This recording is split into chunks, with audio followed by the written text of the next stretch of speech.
Good morning and welcome to the Senate Committee on Commerce and Labor for the 81st legislative session.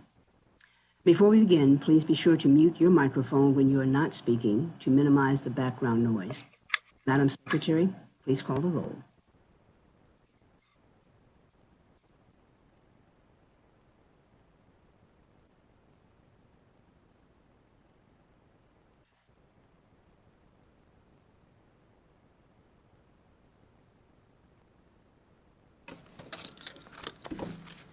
Senator Hardy.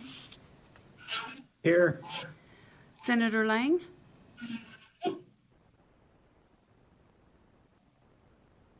Senator Neal. Here. Senator Pickard. Here. Senator Scheibel. Here. Senator Settlemyre. Here. Chair Spearman. Here. Let the record show that all are present, and Senator Lang answered. I'm not sure that she had her mic off mute, but she is here. So today we have committee BDR introductions and hearing on Senate Bills 171, 184, and 280, and a work session on Senate Bills 75, 145, 179, 181, and 245. Before we begin, let's go over some housekeeping items. As you know, the legislative building is currently closed as a public safety measure to reduce the spread and infection rate of COVID-19 to the public. And so all committee meetings will be held virtually, meaning committee members, staff, and everyone else will participate either through Zoom, video conference, or by telephone.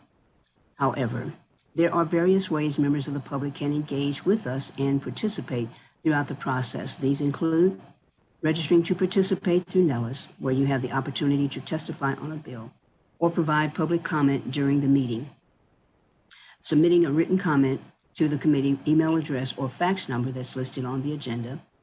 You may share your opinion via the legislature's opinion application on Nellis or by viewing committee meetings online through Nellis or on the legislature's YouTube channel.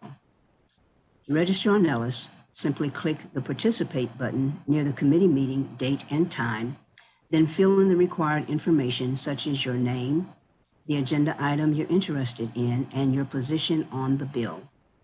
Once your registration is submitted, you will see a confirmation screen, and you will also receive an email with the phone number and meeting ID to call at the time of the meeting. Just to note that while meeting registration is required to participate, it does not guarantee that you will be able to speak. Just like if we were not in a virtual setting, but we were in person, public comment may be limited due to time constraints. I will announce the time frame, that is how many minutes for each response, for, against, and neutral. Before we begin, it will be helpful that if more than one person in an organization wishes to comment, remember ditto is a good response when someone has already covered your points. This will allow more people to comment during that time frame. When you're on the phone line, please pay attention to which bill is being considered and follow the verbal prompts provided by the BPS staff so that you know which keys to press to raise your hand or unmute yourself. Staff will call on you to speak by the last 3 digits of your phone number. Detailed instructions for participating in committee meetings are also available on the help page, which is linked in the banner at the top of every page on Nellis. If you need assistance with any of these processes, or if you would like to receive electronic notification of the committee's agenda and minutes, please contact our committee staff at the email listed on the agenda. Any exhibits for the committee must be submitted in electronic format no later than 8 o'clock the day before the meeting to our committee staff. Contact information may be found on the committee page in Nellis. In addition, any person proposing an amendment to be heard by this commitment must first talk to the sponsor and let them know that you intend to submit an amendment. I will not entertain any amendments if the sponsor is not aware of that amendment. The proposed amendment must be submitted in writing 24 hours before the meeting, and please include the bill number, a statement of intent, and your contact information. When testifying, please remember to unmute your voice and speak clearly, and please project your voice so that people who are listening over the internet can hear you and understand you. A reminder to all those who are testifying pursuant to Nevada Revised Statutes 218E.085, it is unlawful for a person to knowingly misrepresent facts when testifying before a legislative committee. A person who knowingly does so is guilty of a misdemeanor. The chair and any members may request any testifier to submit documentation supporting their testimony. To committee members, during these virtual meetings, when an agenda calls for a vote, our committee will be using a roll call. To do so, when the committee secretary calls your name, please answer with a yes or no so that there is no confusion. Also, if you have a question, please raise your hand through the Zoom application. Additionally, we are approaching the first House committee passage deadline. I urge all of those presenting or who have presented a bill in this committee to finalize any amendments as soon as possible. And we are well aware that because of the workload that LCB has right now, the amendments that will be coming out will be conceptual and not mock-ups. But please make sure that your amendments are already finalized. We will have to work session these before or on or before April the 9th. Otherwise, your bill will die. And finally, all exhibits received prior to the meeting are available online. And so now we will introduce BDR 52-1009, which revises provisions relating to certain businesses. Remember, if you vote in favor of introducing this BDR, it does not imply a commitment to support the measure later. All this action does is allows the BDR to become a bill or resolution and be referred to a committee for possible hearings. I will accept now a motion to introduce BDR 52-1009. So moved. This is Senator Scheibel. Have a motion by Senator Scheibel. Is there a second?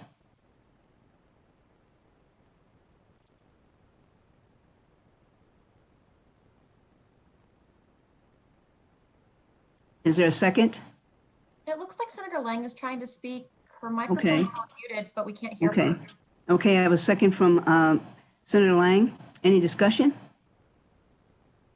Madam Secretary, please conduct a roll call vote. Senator Hardy, Yes. Senator Lang,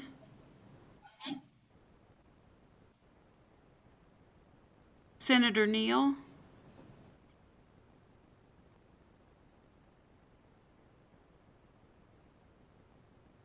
Senator Neal,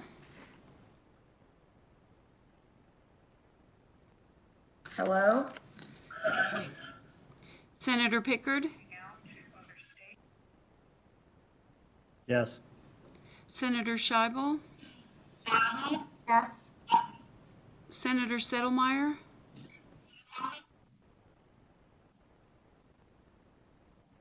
Yes. Chair Spearman. Yes? Okay, so the motion carries. Thank you so much. We will now begin with Bill 75. So, Mr. Marrejo, please begin when you are ready. Thank you, Madam Chair. For the record, this is Cesar Melgarejo, Committee Policy Analyst. Our first bill for work session today is Senate Bill 75. And is sponsored by this committee on behalf of the Department of Employment Security, on behalf of the Employment Security Division of the Department of Employment Training and Rehabilitation. Senate Bill 75 makes various changes to the administration of the Nevada Unemployment Compensation Program, including establishing a new method of calculating the overall employer contribution rate to the Employment Compensation Fund, revising provisions concerning the eligibility of employment benefits and the weekly benefit amount for unemployment compensation, authorizing the administrator of ESD of the Department of Employment Training and Rehabilitation to disclose certain confidential information related to unemployment compensation in accordance with federal law, and authorizing the administrator to send by electronic transmission certain communications related to unemployment compensation. There are several amendments attached to this work session document. The first two amendments delete section 1 in its entirety, have established the new employer contribution rate. The second amendment deletes section 2 to retain the use of an alternative base period for persons who would otherwise be ineligible for unemployment benefits. Third Amendment amends sections, Third and Fourth Amendment are very similar, amend sections 6 and 7 to delete not. And this is in order to clarify that an educational institution will have the benefits paid charged against the educational institution's record for experience rating or be required to reimburse the unemployment compensation fund as applicable. The Fifth Amendment is delete section 14 to retain existing language in NRS, requiring the administrator to prescribe annually a contribution rate schedule that determines how each employer will be classified. Next amendment is amend section 15 to provide that for the second and third quarters of 2020, all contributory employee units will not have benefits charged against their experience rating records. Next amendment is amend section 15 to provide that for the second, third, fourth quarters of 2020, reimbursements in lieu of contributions will be reduced by up to the amount allowed by federal law. Next amendment is to amend section 16, subsection 6 to allow that the bill for each employee unit that makes reimbursement in lieu of contributions may be electronically transmitted. And the bill adds a new section to the bill to amend subsection 2 of NRS 612.530 to require that a petition for judicial review of a decision of the Board of Review be served upon the administrator at the designated office in Carson City. The next amendment is to add a new section to the bill to amend NRS 612.655 to remove the 3-year limitation currently applicable to when an employer may limit for a refund relating to a repayment of contributions, forfeit, or interest which has been erroneously collected by ESD. The proposed amendments to NRS 612.655 also specify that for adjustments as opposed to refunds, the 3-year limitation still applies, and if the adjustments relates to contributions on wages which have been included in the determination of an eligible claim for benefits, the fault of mistakes must be entirely that of the division. Adds another section to the bill to amend NRS 612.705 to clarify that neither the state of Nevada or a person claiming benefits may be charged fees of any kind in any proceeding concerning the unemployment compensation by the Board of Review, administrator, or any court or officer thereof. And adds another section to the bill to amend NRS 612.377 to allow extended benefits to be paid without waiting 14 weeks between extended benefit periods if authorized by the United States Department of Labor. And adds another section to the bill to amend NRS 612.230 to allow the administrator to fill other attorney positions in ESD outside of the registers prepared by the Division of Human Resources. And finally, amends the effective date of this bill so that the revisions to NRS 612.377 are retroactive to December 27, 2020. This will allow for a reduction or elimination of the 14-week waiting period beginning on December 27, 2020. And that's all the. Thank you. Members of the committee, are there any questions? Senator Pickard? Thank you, Madam Chair. What I don't see in the amendments, and I just want to make sure that I'm not missing something, are the things that we pointed out during the hearing that they've not even addressed.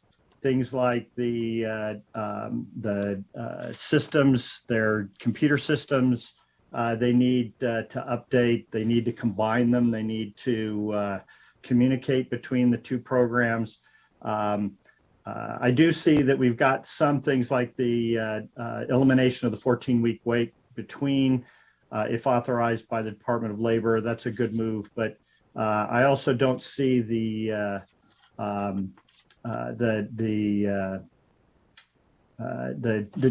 changes that we had pointed out, the things that we needed to fix. The identification, those two things, I don't see those in the amendments. So maybe I'm missing them. Are those included somewhere and I just don't see them? Senator Pickard, Chair Spearman, we do have staff from Dieter available, as well as Director Elisa Cafaretta. Thank you. Would anyone like to respond to Senator Pickard's question? Chair Spearman, members of the committee, if I may, this is Elisa Caffaretta, the director of DETR. We appreciate through you to Senator Pickard, we appreciate the question and the opportunity to again share with this committee.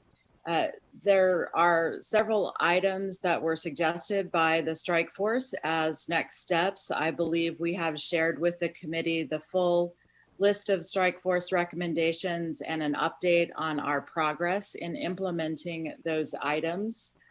In terms of the recommendation for a modernized computer system, and because there would be a fairly large fiscal note with that, we are working with the governor's office to identify a way forward, particularly if there are federal dollars, to bring those into the state and modernize the system. But we don't need to change our NRS statutes in order to do that. So we anticipate you may see a bill later in the session to address that.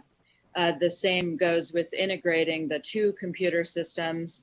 We don't need to change NRS in order to do that. It is definitely on our immediate next steps of something that ultimately needs to be done, but it doesn't require a statutory change in order to accomplish that.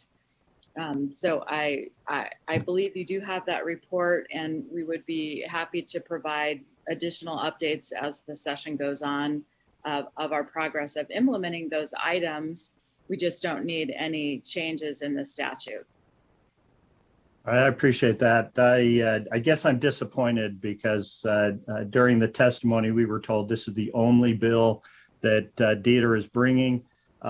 This falls way short of what's needed to address the immediate issues. So, Madam Chair, I'll be a no on this. Thank you. Thank you. Additional questions? Vice Chair Neal? I didn't really have a question. I was just going to say I was happy that I was looking at number 4 and 5, and it looks like you guys found a way to deal with the support staff. So I'm super excited. All right, I know I'm a yes.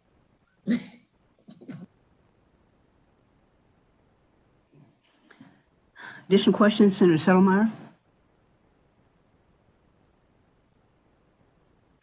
Yes, thank you for that, Chair. I appreciate it. On 4 and 5, by adding those school support staff, though, that still creates a pretty big fiscal impact to the counties. In that respect, is there a fiscal note that has been attached to this from those counties? So I know how much, no offense, of an unintended consequence or an intended consequence of a hit, an unfunded mandate that we'd be putting upon those school districts.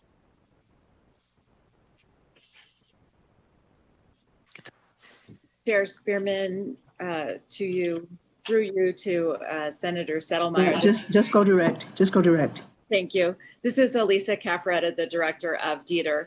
To clarify what the amendment to the bill does is it provides clarifying language about teachers and support personnel, and it keeps the existing statute in terms of who is eligible for unemployment benefits and who is not. Currently, under Nevada state law, for teachers and for education support personnel who have a certainty of getting their jobs back cannot apply for unemployment. So that will remain the statute as this amendment is written. What we have worked on with the NSEA is that their concern was specific to this summer for folks who might have spent their savings and just didn't have the opportunity to build back up their savings and might be facing unemployment this summer. So we have proposed and the governor has signed emergency regulations that will cover education support personnel this summer only because it is very specific to the situation in this pandemic. Those will be coming to the Legislative Commission for approval, so you'll have a chance to look at them and comment if you want to. What is unique about this year only is that under the American Rescue Plan, we are allowed to waive up to 75% of the charges for reimbursable employers like the school districts. So we think that that reduces the burden, the one summer burden on the school districts significantly. And we understand you're also looking at legislation and support that will allow for summer school. So we believe many of these support personnel will also be returning to their jobs over the summer and won't need to apply for unemployment. So we worked with the school district to find the lowest impact way to provide some support to these employees on a one-time basis. And that is the proposed solution. I hope that clarifies. It does. I appreciate that answer very much. Just so you know, Madam Chair, I'm going to be a no for now until I have the chance to weigh this amendment, since this is the first time I've seen it, and I'd like to get feedback from the counties I represent, school districts, to make sure that we're not doing them irreparable harm. Thank you. Okay. Thank you. Additional questions?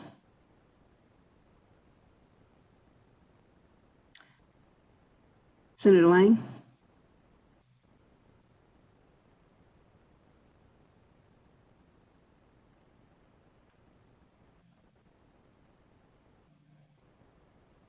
Senator Lang, your microphone's still muted.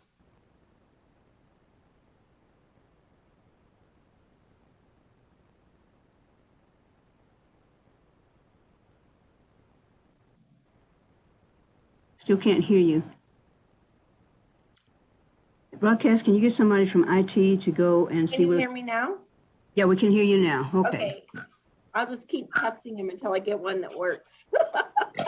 I am with Senator Neal. One of the things that was really important to me is we've done so much to take care of so many people in our state that have been affected by the pandemic in their wages. And I think it's so important that we help the support staff during this summer. I was happy to just hear from the director about how some ways that they think they're going to alleviate some of the costs to the districts. I think that's really great. And Madam Chair, I will be a yes on this. Thank you. Additional questions or comments?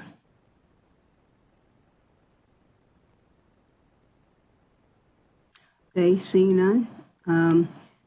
Madam Secretary, please do a roll call vote. Senator Hardy, No, with reserving my range. Senator Lang, Yes. Senator Neal, Yes. Senator Pickard, No. Senator Scheibel, Yes. Senator Settlemyre, No, with reservations of rights. and Chair Spearman.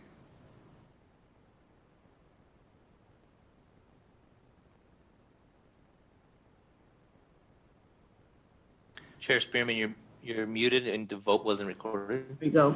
Yes, yes. Thank you. And let the record show that motion does pass. Okay.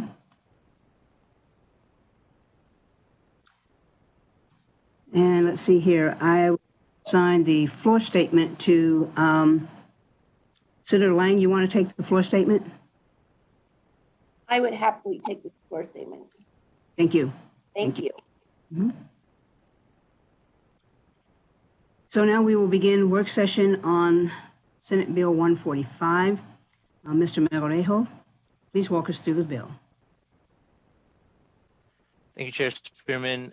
Next bill is Senate Bill 145, sponsored by Senator Spearman, and it was heard by this committee on March 17th, 2021. Senate Bill 145 requires a financial institution subject to the Federal Community Reinvestment Act, or CRA, of 1977 to notify the Commissioner of the Division of Financial Institutions from the Department of Business and Industry of their CRA rating as soon as it becomes publicly available. Division is required to post on its website the current CRA rating for each financial institution and submit an annual report to the legislature containing the names of each financial institution and their most current CRA rating. Senator Spearman has proposed the following conceptual amendments to amend subsection 3 of section 1 to change the frequency of the report submitted by the commissioner from annually to biannually in an even numbered year. Second amendment is to amend the bill to require financial institutions operating in this state to conduct training to persons and organizations in the community, including without limitation, faith-based and other consumer advocate organizations to educate Nevada's residents about the obligations of a CRA and report to the commissioner the number of training sessions conducted each year.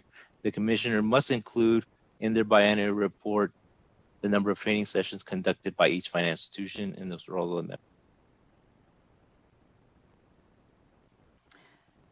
Thank you. Any questions, committee members? Senator Pickard? Thank you, Madam Chair. I'm wondering, one of the comments that I got repeatedly after the hearing was that this bill actually only covers about half of the financial institutions in the state, and that they felt that this was a little onerous on them compared to what will be required from others. Is there a way to, I mean, I know that, and that had to do with who the CRA applied to. It's just certain banks, and it doesn't touch any of the other financial institutions. Is there an analog that covers them? Because I'm wondering, should we be looking at a broader net? So thank you, Senator Pickard. The banks that are covered in this bill are the ones that operate in the state of Nevada, and that FID has, I don't want to use the word control, but has interaction with. Those that only operate at the federal level are not a part of this. And I heard that question during the hearing, and also addressed that question with the Bankers Association. This will not cover all of them, but I don't think we should let perfect be the enemy of good. The CRA can offer a lot of opportunities for community organizations that are trying to help people in Nevada dig their way out of the vicissitudes of this pandemic. And so the only reason the others aren't is it's not my call. It's the difference between what the state has control over and the what can only be controlled by the federal government. All right, and that makes perfect sense. I just, because this doesn't encompass any of the credit unions or any of the other non-bank financial institutions, the banks were calling me and saying, hey, this affects us disproportionately. And so I was just wondering if there was a way to make it fair for everyone.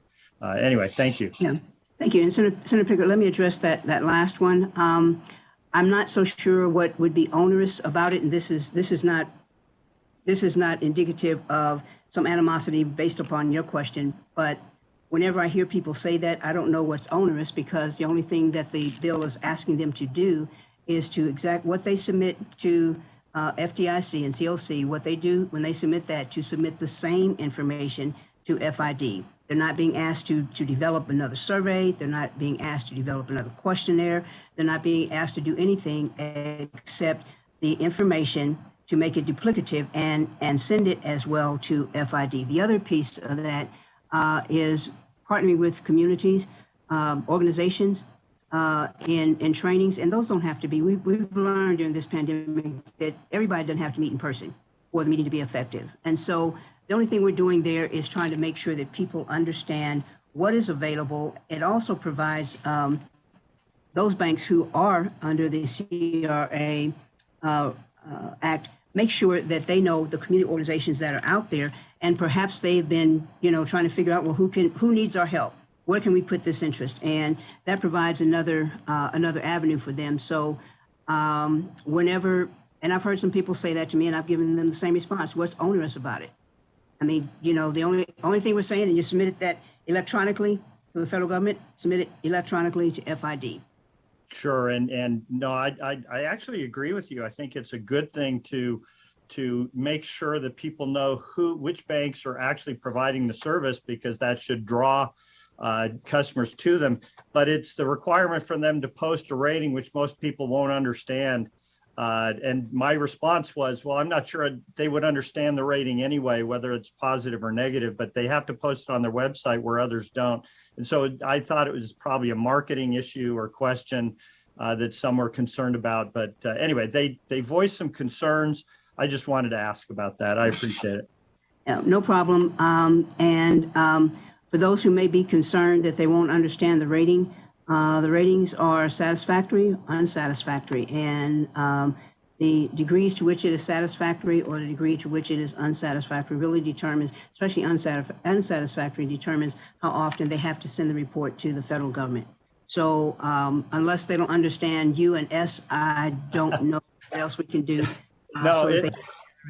Yeah, it was that if they were to say miss a report and they got an unsatisfactory rating, everybody's looking at Yelp these days, right? They're looking at the ratings and they're saying, oh, it's unsatisfactory, and that would give them a negative hit that maybe they were actually doing well in the marketplace. Anyway, I don't want to belabor this too much. I appreciate it, Madam Chair. Thank you. Thank you. Senator Settlemyre. Thank you, Chair. I appreciate the opportunity to ask a question. So in the original concept, their CRA rating, they'd have to put on their website. There was some discussion that we just allow a financial institution, or in my opinion, we should be doing it to everybody, to put a link on their website to the CRA rating. In other words, redirecting it to the state. And then in that respect, what do you think about the idea that we just put it on everybody, not just the ones in this category? I'd have no problem saying, the CRA ratings are so important.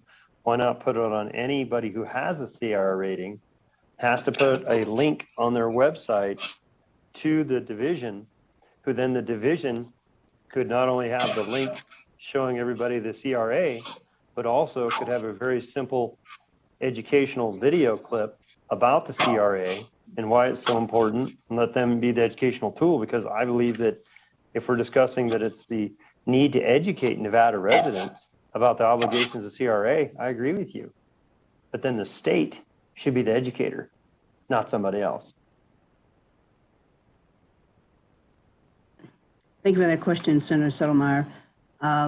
First of all, requiring every bank, every financial institution in the state, especially those who do not fall under the provisions of Community Reinvestment Act, requiring all of them to do that when we do not have oversight on them would be like me coming to you and saying, I need you to paint your living room purple.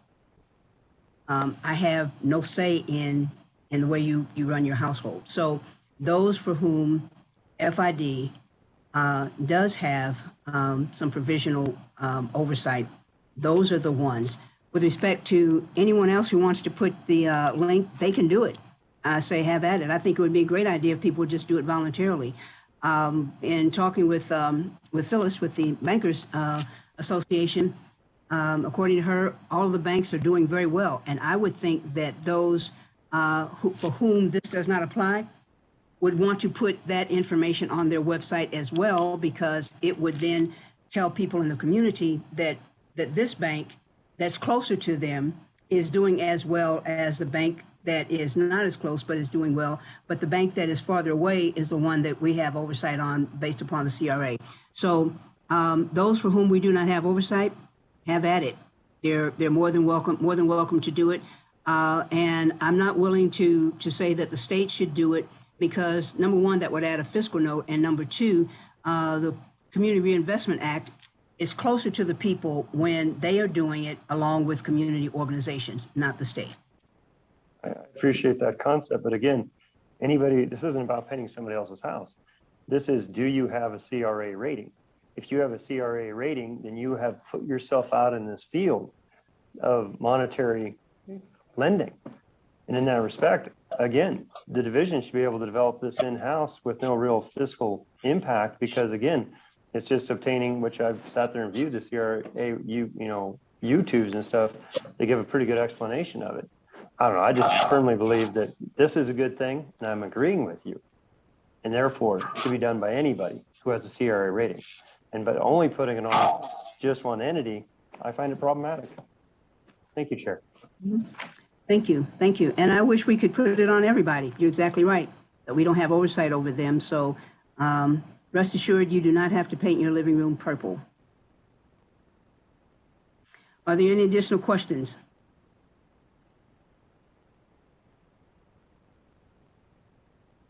Seeing none, Madam Secretary, please do a roll call vote. Senator Spearman, we need to take a motion. Oh, I'm sorry. Motion. Motion to amend and do pass. Is that Senator Lang? No, that's me.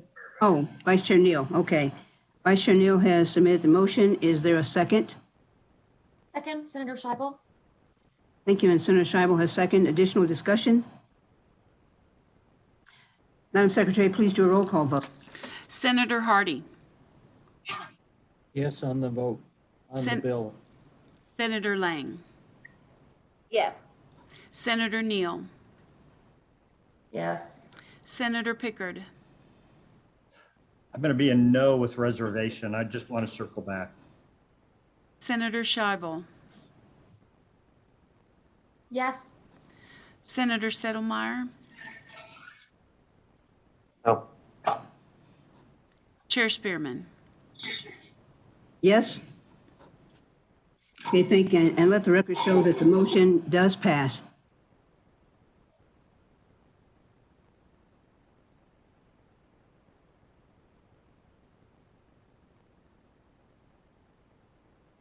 And I'll do the floor statement on that one. Thank you. We will now go to work session on Senate Bill 179. Mr. Melgarejo, please walk us through the bill. Chair Spearman, for the record, Cesar Melgarejo, Committee Policy Analyst.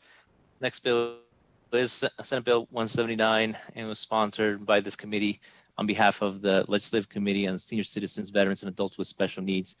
And it was heard on March 19, 2021. Senate Bill 179 requires a person who engages in the practice of sign language interpreting in an educational or community setting to register as an interpreter.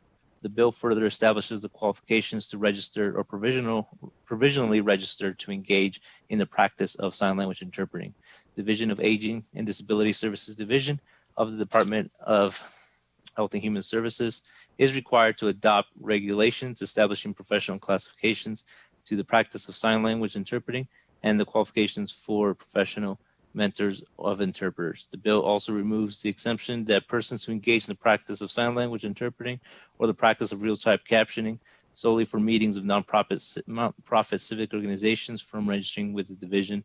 Finally, the bill establishes that an interpreter who is registered to practice sign language interpreting as of July 1, 2021, but does not meet the requirements established by this bill is to be issued a provisional registration that expires on July 1, 2024, and there were no amendments for this measure. Thank you. Committee members, any questions?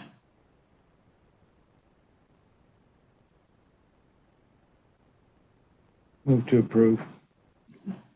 That was Senator Hardy. And I'll second it. Okay, have a motion by Senator Hardy and a second by Senator Pickard. Further discussion? Thank you. Madam Secretary, please call the roll. Senator Hardy, Yes. Senator Lang, Yes. Senator Neal, Yes. Senator Pickard, Yes. Senator Scheibel, Yes. Senator Settlemyre, Yes, however, I'm going to look at the fiscal notes. Some counties are very concerned, so I'm trying to work with them, but I am a yes. Chair Spearman. Yes. Thank you. Let the record show that the motion does pass. Senator Hardy, you want to take that on the floor? I'm sorry, let me give it to Senator Pickard. Will you take that as a floor statement? Certainly, thank you. Thank you. We will now do our work session on Senate Bill 181. Mr. Melrejo, please begin when you're ready.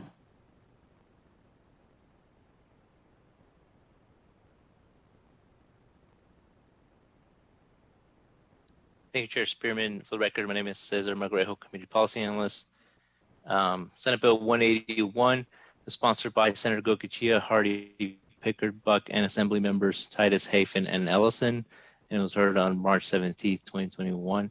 Senate Bill 181 consolidates the postgraduate counseling program requirements for licensure as a clinical alcohol and drug counselor into a single program consisting of at least 3,000 hours. The bill authorizes a licensed clinical professional counselor who meets certain requirements to be licensed as a clinical alcohol and drug counselor. The bill also reduces from 4,000 to 3,000 hours the minimum hour requirement of supervision counseling of persons with alcohol and other substances use disorders to be licensed as an alcohol and drug counselor. Sarah Adler, Principal, Silver State Government Relations, proposes the following attached amendments. And the first amendment is to amend subsection 1C, subparagraph 1 of section 1 to increase from 1,000 to 1,500 hours the minimum hours of postgraduate counseling of persons with mental illness who also have alcohol and other substance use disorders. And second amendment is to amend subsection 1C of section 1 to add a new paragraph to include that an applicant for licensure as a clinical alcohol and drug counselor complete an additional 500 hours of postgraduate counseling of persons with mental health illness who also have alcohol or other substance use disorders or persons with alcohol and other substance use disorders, and those are all the amendments. Thank you. Committee, are there any questions? Amend do pass. Have a motion from Senator Hardy. Is there a second? Second. Second from, is that Senator Settlemyre? Pickard. Pickard. Pickard. I keep trying to go back to gallery so I can see everybody, but it keeps focusing on me. So Senator Pickard has second. Further discussion? Madam Secretary, please do a roll call vote. Senator Hardy, Yes. Senator Lang, Yes. Senator Neal, Yes. Senator Pickard, Yes. Senator Scheibel, Yes. Senator Settlemyre, Yes. Chair Spearman. Yes. So let the record show that the motion does pass. Senator Settlemyre, would you like to take the floor statement on this? Sure. Thank you. Thank you.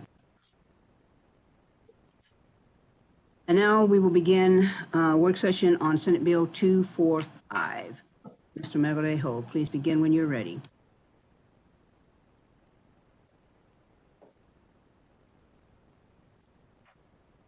Thank you, Chair Spearman. For the record, my name is Cesar Magrejo, Committee Policy Analyst. Senate Bill 245 makes changes regarding employment. It was sponsored by Senator Lang.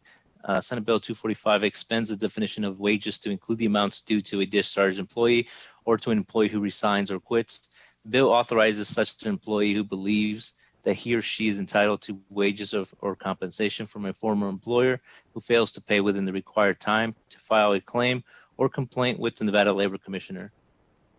Shannon Chambers, Labor Commissioner with the Office of Labor Commissioner, proposes the following amendments. It's delete section 2, authorizing an employee who believes that he or she is entitled to wages and compensation from a former employer who fails to pay within the required time to file a claim or complaint with the Nevada Labor Commissioner. In place of section 2, add a new section to clarify when the commissioner can take jurisdiction of a claim or complaint if the employee is subject to collective bargaining agreement. Senator Lang also proposes the following amendment to amend the effective date of this bill from October 1, 2021 to July 1, 2021. And those are all the amendments. Thank you, sir. Any questions, committee? Amend to pass. I have a question. Okay, Senator Pickard? Thank you. I raised during the hearing on the proposed amendment when we talk about if the, and this is the proposed friendly amendment by Commissioner Chambers in the second paragraph. It says if in the, or if the remedy and relief provided under the collective bargaining agreement is inadequate, unavailable, or non-binding, the commissioner will take jurisdiction and on. I asked the question if we could define who gets to decide if it's inadequate. My thought was, you know, if we were to say if in the sole opinion of the commissioner, because what I think this is going to do is open the door to litigation. If the claimant thinks it's inadequate and they try to go to the commissioner, I think we're exposing ourselves. Would it be inappropriate to add that? I mean, I'm going to be a yes, but I think we need to strengthen that a little bit. Senator Lang, or is the commissioner on the line? Someone address his concerns? Senator Spearman, this is Cesar Melgarejo for the record. The commissioner is not on the line. All right, then why don't I just, I'll be a yes on the bill, Madam Chair. I just think maybe we should get a floor amendment to clear that up. I just think we're going to be asking for additional litigation where there really doesn't need to be. Senator, Madam Chair, this is Senator Lang. Senator Pickard, I will talk to the Labor Commissioner and we will see if we need to do something on the floor and get back with you. Thank you. I just, you know, this is something that there are enough people out there that are going to complain about what the commissioner does. I think we should put this solely in her lap, let her make that determination, and let the case move on if it's going to litigate. Otherwise, we're adding a step, and that can be avoided. Thank you, Madam Chair. I appreciate your indulgence. Thank you. Additional questions, committee? Seeing none, I will entertain a motion. Moved by Senator Settlemeyer. Do I have a second? I'll second it. Second by Senator Pickard. Additional discussion?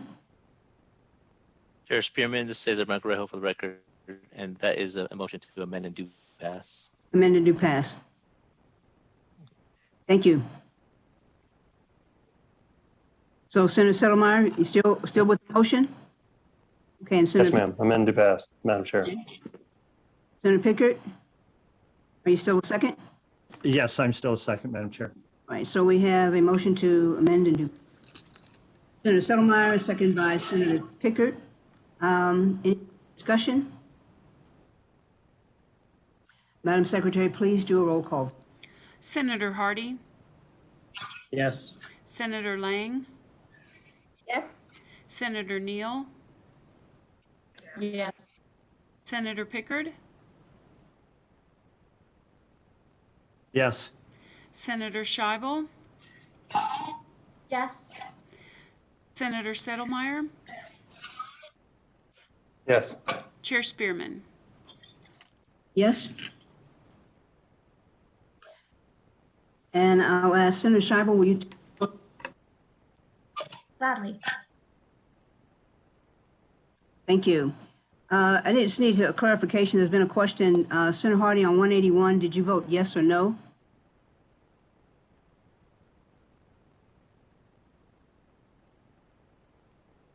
I voted yes and made the motion. Okay. That All right. was an amend do pass. Yes, sir. I thought that's what I just needed to make sure. Thank you. Okay, thank you.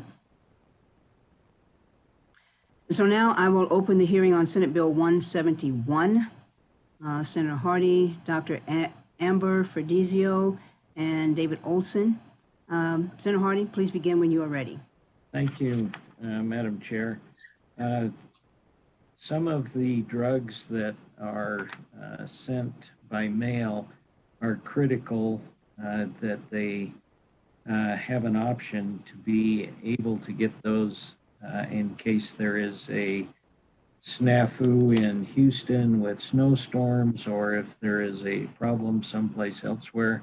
So it's a bill that actually allows for a person to opt to get their prescription locally, even though maybe the routine pharmacist doesn't carry something. It would be available in a perhaps different way than just the local corner drugstore. So to illustrate this, I've asked Amber to present her opinions as well as her friendly amendment. And so Amber Frederiso, I think, is on the line and willing to share with the committee. Thank you, Madam Chair.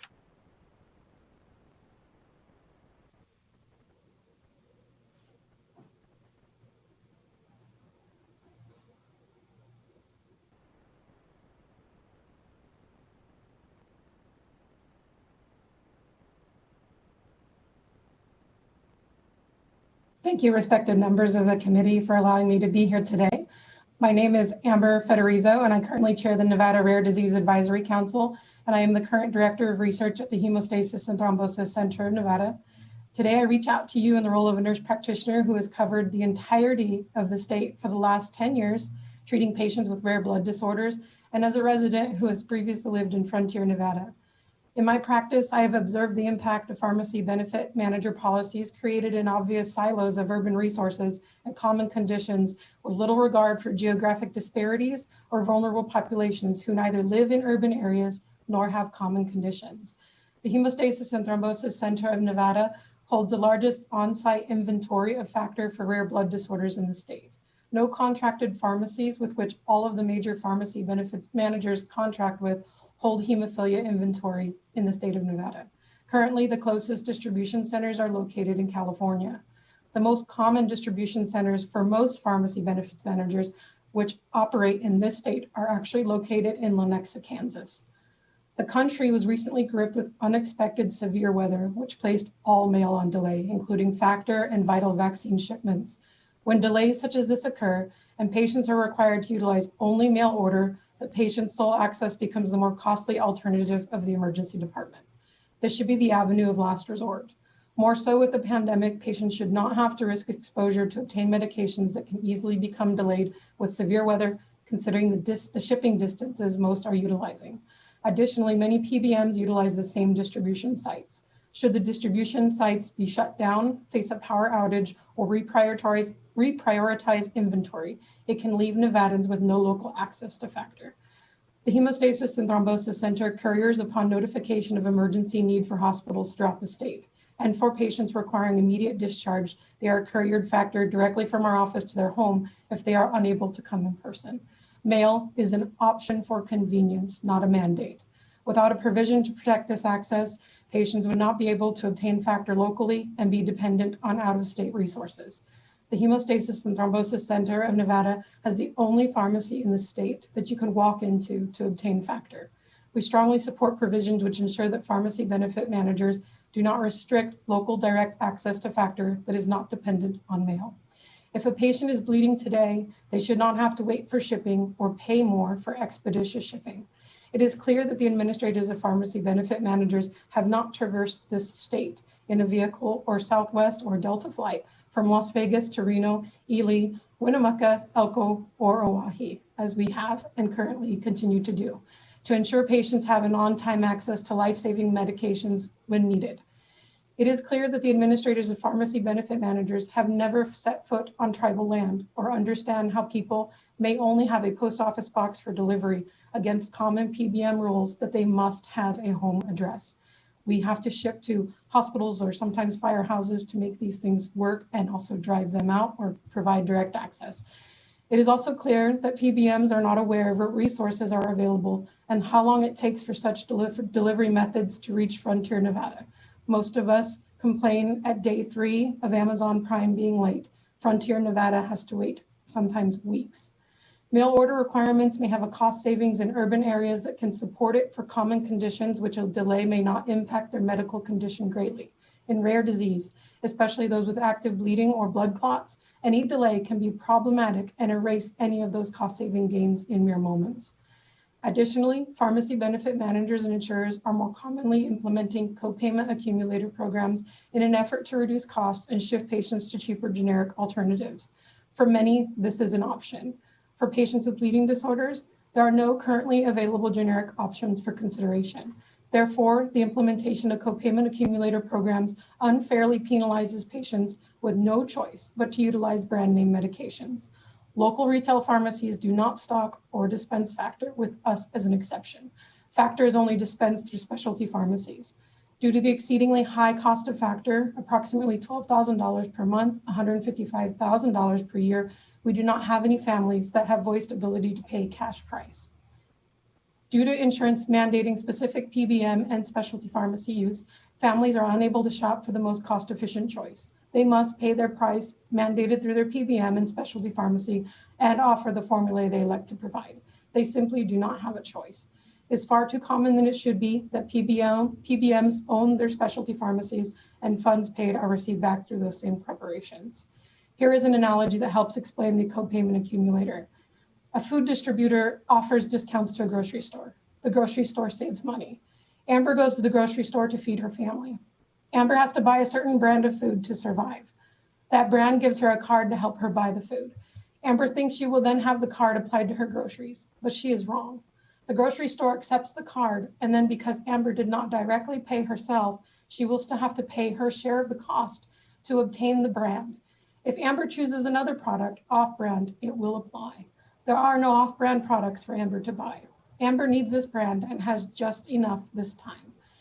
The grocery store pockets the money from the discounts from the distributor, the brand manufacturer, and Amber. Since the distributor likely owns the grocery store, they all profit except Amber. Amber cannot continue to afford the store. She has no choice but to shop at this store and stops taking her medication, stops eating her food because no generics are available. Unfortunately, the cost of this therapy is beyond the control of anyone who requires it. Many require a combination of support services, community-based organization support, manufacturer assistance, and national assistance programs to be able to afford their medications. As no generic alternative is available, all sources should be accepted for this exceptionally rare group as applicable to all costs, including deductibles. For medications which no generic alternative exists, pharmacy benefit managers and payers should not be able to implement co-payment accumulator programs or alternatively named programs, nor mandate mail as the only option. On behalf of the more than 19 organizations who have signed a letter of support for this bill, representing some of Nevada's most vulnerable patients, I thank you for your consideration and opportunity to share with you today. Thank you. Thank you. Dr. Is it Federizo? Did I get that right? Yes, you got it right. Thank you. Senator Hardy, you have additional presenters? No, that is it. I would, she alluded to the people, the Nevada Chronic Care Collaborative, that you have a copy of the 19 some odd organizations that are in favor of this. And Amber, in essence, presented the proposed conceptual amendment in her testimony as well. If she would like to say something about that conceptual amendment, that would be wonderful, as she obviously speaks very well. Thank you, Madam Chair. Thank you. Dr. Frizio, would you like to respond? For the record, Amber Federizo, the amendment proposed would be that for medications which no generic alternative exist, pharmacy benefit managers and payers would not be able to implement co-payment accumulator programs or alternatively named programs, nor mandate mail only as an option. Okay, thank you. Thank you, Madam Chair. Thank you. Senator Pickard. Thank you, Madam Chair. I just have a really basic question. I mean, this is about as simple a bill as we can get. But when it comes to the conceptual amendment, when we're talking about the co-payment accumulator, this is only on PBMs that would offer that as the only option. where there may be under the employer's plan other options for that. It wouldn't apply to them, correct? If I understand, Amber Federizo, for the record, if I understand your question, it would not apply to individuals who've chosen another plan that does not contain a copayment accumulator, or they've chosen that path. This would only apply to scenarios where no generic is available and the patient does not have the option to utilize a generic pathway to then be eligible for the resources. Okay, thank you. I think this is a great bill. It's simple. Madam Chair, if you're inclined, I would be willing to move, amend, do pass, and move this out with the other bills. Thank you for your suggestion, Senator Pickard. However, I never like to do that on the first day, the first time that it's read, so that people can kind of listen to it, think about it, but we'll come back, but it will be on work session very soon. Thank you for the suggestion. I see Vice Chair Neal. Thank you, Madam Chair. So, Dr. Federico, how does this work with Medicare and Medicaid, who typically push you to the generic? I see the conceptual amendment, but just talk to me about the real life application within those two programs, this bill. So the real life application would mean that unfortunately, Medicare and Medicaid patients are often not eligible for certain co-payment support resources, but they are eligible for other third-party resources such as patient services or foundational support. So those patients would still have access to that support and it would still apply to their deductibles. What happens right now is many of the commercial payers, they implement co-payment accumulator programs and they say this will only apply for this because you're choosing a tier of drug that is brand name or specialty. And so for many patients, they can choose an alternative generic therapy, which then these would apply and they would ultimately pay very, very reduced amounts. But for these patients, there's no generic available. And in hemophilia, there is not likely to become a generic available at any point in time. The cost to manufacture this drug is exceedingly expensive. So this would allow support programs to provide payment on behalf of the patient, and it would be then allowable towards their deductibles, towards what they have to pay. Whereas right now, if there is a Medicare Advantage plan, they could potentially put some of these methods in there and the patient would still not be able to afford their medications because any third-party assistance that they are receiving, they would not be able to apply it. So this would allow them, because they don't have a generic, to apply all of those funds as coming from them and towards any deductibles they may face. Okay, so Madam Chair, one quick follow-up.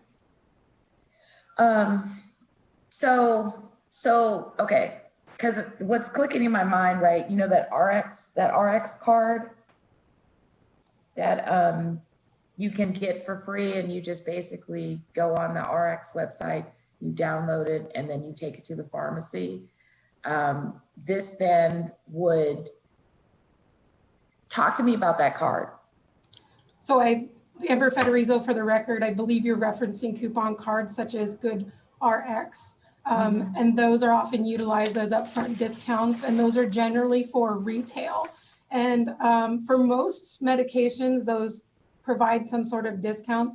But for my patients, and I actually have one here, this is actually a Good RX, and it's actually going to show backwards probably. But the cost of the medication for imidacloprid acid for my patient to take that coupon over to the drugstore on this form, it costs $3,953.90, and that's with Good RX. So these drugs are drugs that are unaffordable through any other discount mechanism other than to have patient support systems, manufacturer co-payment assistance. Without these patients are often encountering a $12,000 deductible at the beginning of every year, of which many families cannot afford on an ongoing basis. And co-payment accumulators, basically they spread that out through the course of the year, and the patient never meets that deductible. So they're never ever able to actually afford it on an ongoing basis as they were before, when their co-payments were accepted at the beginning of the year, their $12,000 was met, and then they were able to afford all of their other co-pays throughout the year. Thank you for that example. I really appreciated that. I needed to like be able to picture this in my mind how it works, because I know some pharmacists who have a medical plan that has that accumulator in it, and it's hard for them to meet their deductible. So this is interesting to me. Thanks for the questions, Madam Chair. Yeah, not a problem. Thank you. Additional questions?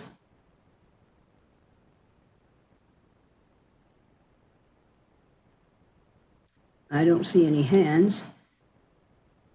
So why don't we move now to public comment on Senate Bill 171. Broadcast, can you open up the phone lines, please? And we will have 15 minutes for this portion and 3 minutes per person. And please remember that if someone has already covered your points, you can open up your phone and say ditto. We'd like to get as many people through as possible, but if we have 6 people saying the same thing, then there are probably another 10 that will not be able to participate. So broadcast. Absolutely. Thank you, Chair. Good morning.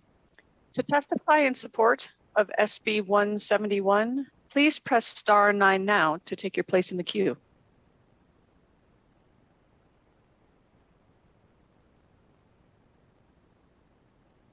Caller with the last 3 digits of 230, please slowly spell and state your name for the record. You have 3 minutes and may begin.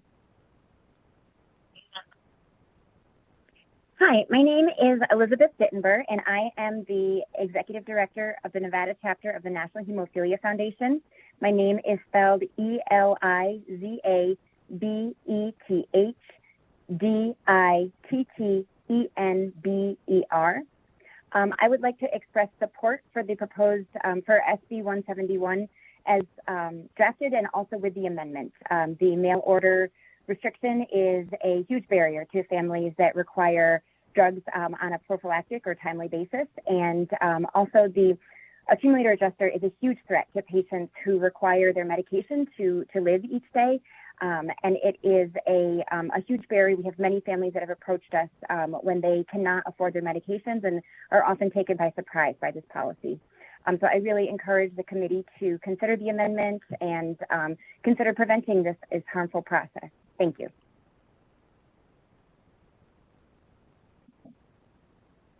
Caller with the last 3 digits of 470, please slowly spell and state your name for the record. You have 2 minutes and may begin. 3 minutes, I'm sorry. Hello, there'll be 2 of us speaking. So I am Stephanie Kennedy, STEPHANIEKENNEDY, and my husband Logan Kennedy, LOGANKENNEDY. Thank you, respected members of the committee. Our 4-year-old son Grayson has severe hemophilia A. Our story begins a few hours after his birth, when he started having symptoms of his bleeding disorder. Grayson was bleeding from his standard newborn screening procedure and did not stop for another 36 hours.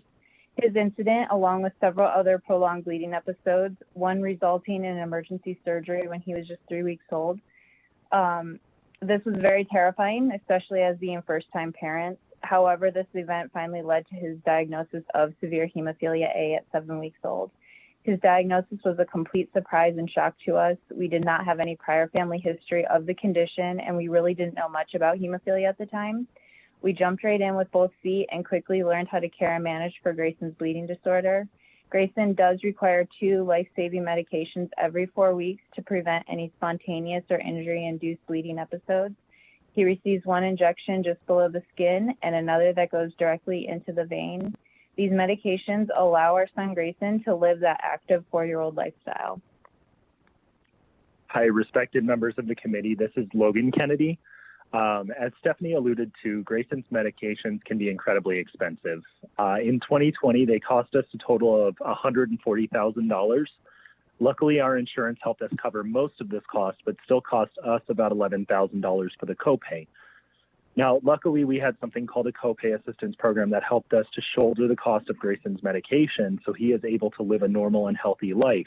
However, in July of last year, we were informed that our insurance would be implementing an accumulator adjuster, which allows them to dictate that those copay assistance programs will not be used towards our deductible or maxed out of pocket of $6,850. This allows them to essentially double dip for these costs. While these may be used to incentivize generic medications, since they are typically cheaper, there are no generic medications available in the hemophilia world, so we are unduly impacted by something out of our control. While we have been lucky to offset these costs somewhat through various programs, we still felt a great amount of stress contemplating whether we should get additional part-time jobs to afford the additional $11,000 per year for our son to lead a normal lifestyle. While we were lucky enough ultimately to avoid some of the major issues of this policy, what about those individuals who are not lucky enough to afford their life-saving medication? So ultimately, we are in great support of the bill SB 171 to prohibit the use of a copay accumulator adjuster on these specialty medications that do not have a generic option. Thank you so much for your time and giving us the opportunity to express our support. Thank you. If you recently just joined us, we are currently in support of SB 171. To testify in support, please press star 9 now to take your place in the queue. Caller with the last 3 digits of 194, please slowly spell and state your name for the record. You have 3 minutes and may begin. Tom McCoy, TOMMCCOY, Nevada Chronic Care Collaborative. Just want to point out that several other states have responded to this evolving copay financial challenge by enacting legislation similar to the SB 171 amendment. And other legislatures are considering comparable bills right now. The Nevada Chronic Care Collaborative has supplied a more detailed letter for the committee to look at, but we support the amendment and ask the committee to move SB 171 on to the full Senate. Thank you. If you recently just joined us, we are currently taking testimony in support of SB 171. To testify in support, please press star 9 now to take your place in the queue.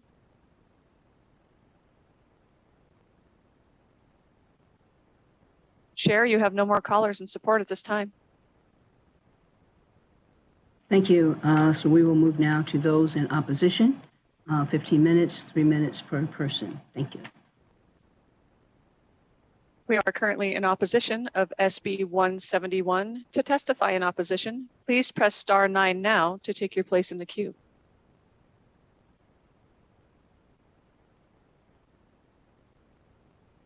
Caller with the last 3 digits of 530, please slowly spell and state your name for the record. You have 3 minutes and may begin.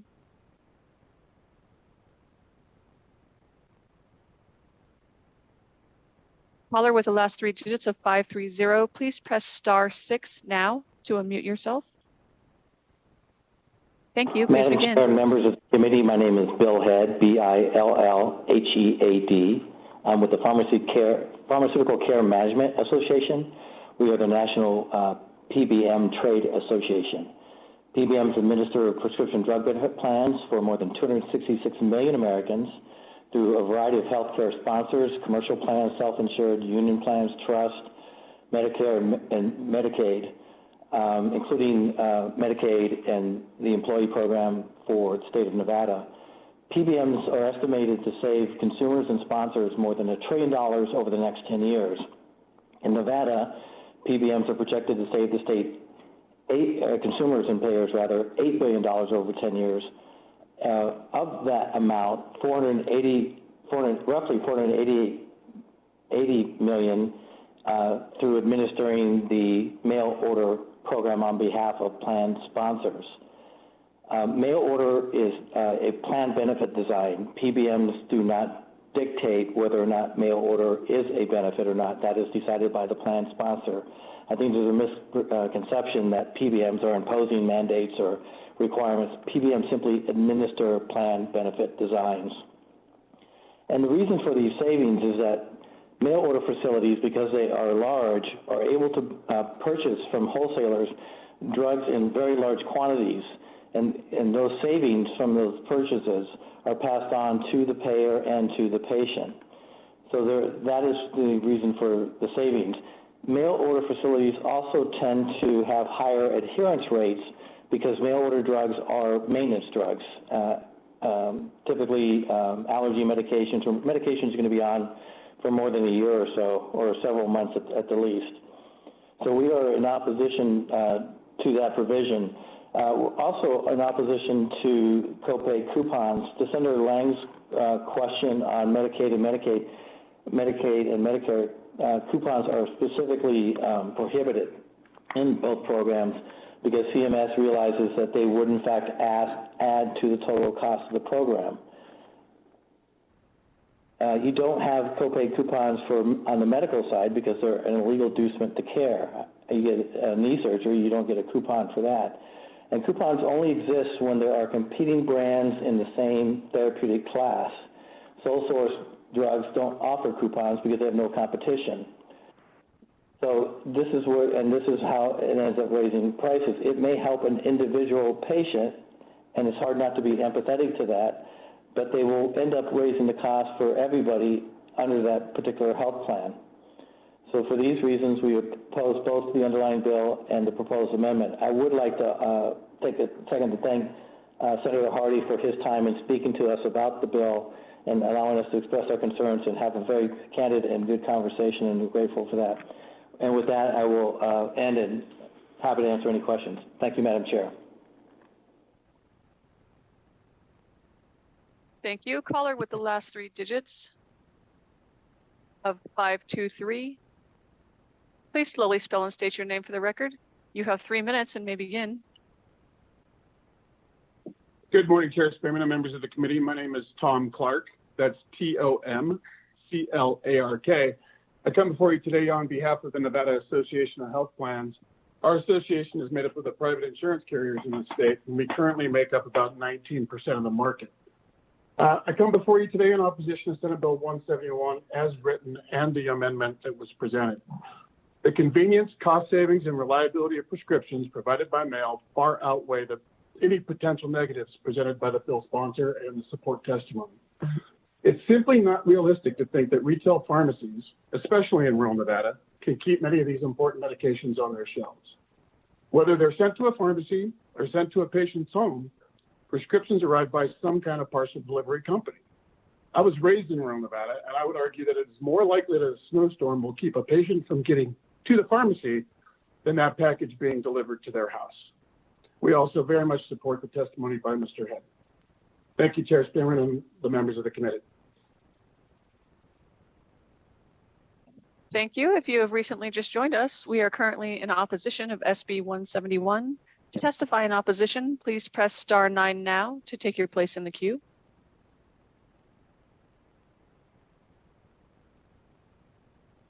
Chair, you have no more callers in opposition at this time.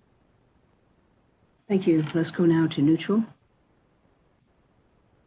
To testify neutral on SB 171, please press *9 now to take your place in the queue.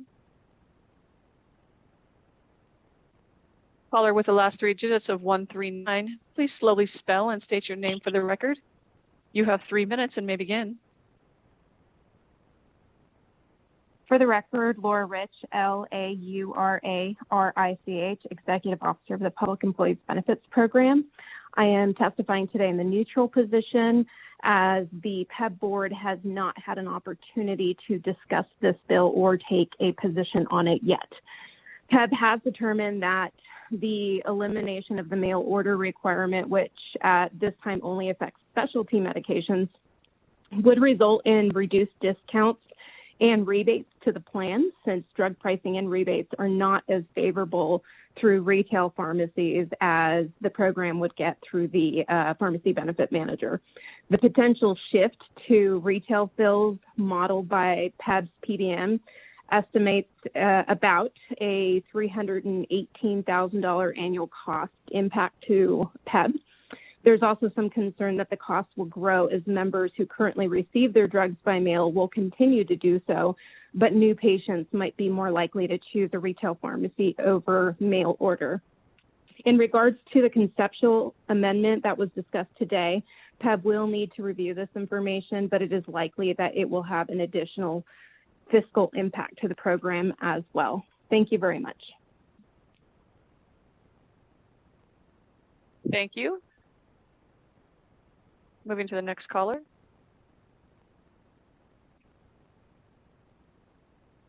Caller, please slowly spell and state your name for the record. You have 3 minutes and may begin. Good morning, Chair Spearman and committee members. This is Kent Irvin, Kentervin, with the Nevada Faculty Alliance, representing the Independent Association, representing the faculty at NSHE colleges and universities who are members of the Public Employees Benefits Program. I was prepared to testify in support as a policy issue of the bill as introduced, but I'm in neutral today because of the amendment, which I just became aware of and need more information, and I'll note that. But first, let me talk about the mail issues, and this is as a policy separate from fiscal issues, which would presumably go to a different committee, to a finance committee. Many of our participants really like the mail delivery. It's convenient and often cheaper than going to the retail delivery. However, there are certain cases where it's very problematic. One is porch security. When a package that may contain a very highly priced pharmaceutical is on a porch and delivery times can't be controlled or the person is at work, that's a problem. And also, many of the specialty medications that are only available by mail need to be kept cold. Think about a special expensive medication that needs to be kept cold. It comes in an ice pack, but it's on a porch sitting out for hours in Las Vegas summer. So those are the reasons that we support alternatives to mail delivery. Again, separately from the fiscal. As far as the amendment, we need more information how this would affect the current program at the Public Employees Benefits Program. I know they instituted a program last year that is sort of a compromise between the status quo and what I believe this bill does, that allows a certain level of co-pays for each specialty to be counted toward accumulators, but without following up. I just don't have enough information on that at this time, but I'm afraid that this amendment might interfere with that program. So thank you very much, and hope to follow up. Thank you. If you recently joined us, we are currently in neutral on SB 171. To testify in neutral, please press *9 now to take your place in the queue.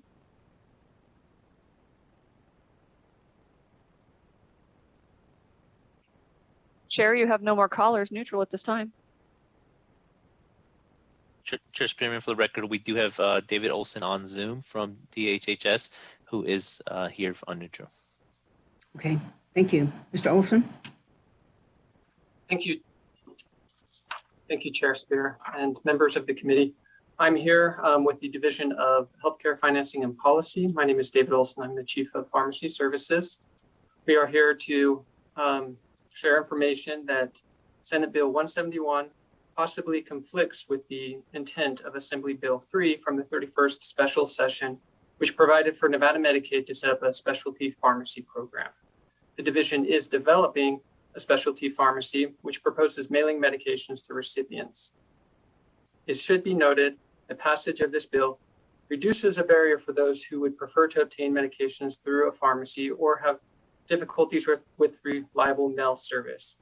However, mailing drugs is a tool to increase access to prescription drugs while containing costs, and the passage of the bill as written would limit Nevada Medicaid from establishing a specialty pharmacy program as a means to contain costs for the state. Thank you. Thank you, sir. I don't see any additional hands. Senator Hardy, it occurred to me as I was listening to those in neutral and a couple in opposition. So the Veterans Administration usually uses the mail system to send prescriptions to the veterans who are in that system. How would this or not affect that? And I understand that the VA is a federal program, but we are talking about mail prescriptions. Thank you, Madam Chair. I think basically what you're hearing is what we all know is that if we do mail order, it saves money for everybody except those people who cannot afford to miss what they need to have. And so the compelling story we've had, the reality of those people who need to have their literally vital medicines become very critical. And I am not opposed to mail order medicines. And I think if the DHHS looks at what I would consider a very friendly amendment to recognize that not all medicines have to be precluded from being mailed, then we have an opportunity to do something for little children that is critical for their lives. And we can still do the other things that we need to do that aren't medicines, where there's no generic and the expense is overwhelming. So I think that this is not something that may be as simple as it looks on first blush, but I don't think it's something that we can't figure out that allows the state not to have to worry in that same bubble the VA and those other people who have challenges with this. I think there's room to save children and protect people who need to have their medicines. Thank you. Committee members, any additional questions? Chair Spearman, I have a quick one. Thank you. Senator Pickard. Thank you. And I don't know, this is best for Dr. Federizo or Senator Hardy, but I thought it was an interesting point that was raised regarding the port security by Mr. Irvin, and particularly when we're talking about any medications that might need to be refrigerated or protected from excessive heat. Has your experience been that the patients who need it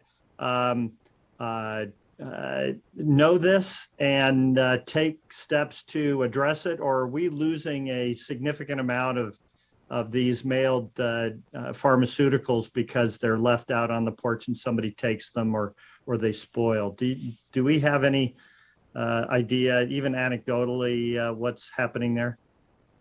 Joe Hardy, for the record, I don't know about the stealing, but Bill Head and Paul Young and Tom Clark and people who are in the industry, even here in Las Vegas area, have a distribution center that's very impressive for mail order, and they will make the point of the protection for refrigeration and the how they do it, and if there is a hiccup in the medicines that have to be refrigerated or stolen, they have capability of sending things literally overnight and getting deliveries done. So there are not perhaps the sitting outside on the porch issues as much as the theft. And this is a theft that obviously somebody can't get rich on it because they can't find somebody who's got hemophilia down the street. So this is the PBMs, the insurance people, they have been very diligent on their part to make sure that people who get their mail orders get them, and if they don't get them, they've been very diligent to get them. The problem you get with the no generics and very expensive and subject to hiccups in the delivery system for hemophilia, literally, it is a vital thing, and you can understand how parents feel about their children and for themselves as they get older. Not every generation has had these opportunities to have these life-saving measures so available. So I think there are things that the PBMs and the insurance people and the plan people are not evil people, and I don't think that I don't want them to be portrayed as such. But I think there's common ground that we can reach that will allow those things that are generic, very expensive things to be delivered in such a way that there are not the potential roadblocks and barriers that prevent our kids from getting their life-saving medicines. Thank you very much. Thank you. Senator Lang. Thank you, Chair Spearman. This is actually a question for you. I'm wondering, I think it was Mr. Olson said that this bill could possibly conflict with AB3. And I'm wondering if we could ask legal to let us know about that, because that would be an important piece for me in the end as I decide whether to vote for the bill or not. Thank you, Senator Lang. Yes, we can do that. We can do that, and I don't know if they can get back to us during the hearing, but we can certainly do that and get the information to the committee members. Okay? Thank you. Okay, thank you. Additional questions? Madam Chair, do we know which AB3 that was, which special session that came out of? Mr. Olson? Chair Spearman, to Senator Pickard, I believe it was the 31st special session. Thank you. I just want to do that comparison myself. Thank you. Thank you. Additional questions? Chair Spearman, may I make a comment? Yes. In regards to AB3, we have worked very closely with DHHS and DCHFP. We are actually part of that specialty pharmacy program. Like I said, our office is one of the few that you can walk into. So these things are not built to eliminate mail as an option. They are built that it is not the only option. And so in developing that specialty program specifically, especially for hemophilia, we have not found that to be an issue that it would be the only route they could get it. It just has to be an option.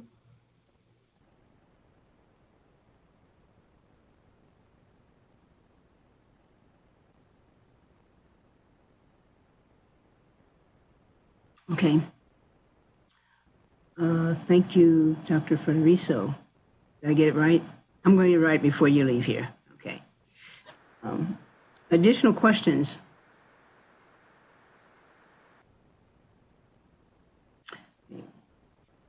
Seeing no additional questions, Senator Hardy, do you have some closing remarks? No, Madam Chair, I think Dr. Federico has summed it up very well. Thank you. Okay. Thank you. So we will close the hearing on Senate Bill 171. And before we go into the next bill, we have a BDR introduction that we need to do. And please keep in mind that voting for the introduction does not mean that you are locked in to support it. It simply means that we're voting to introduce the bill and that it can be heard. Okay. And so the BDR is BDR 53-1010, and it relates to employment practices. Do I have a motion? So moved, Madam Chair. I have a motion by Senator Lang. Do I have a second? Second. I have a second by Vice Chair Neal. Any discussion?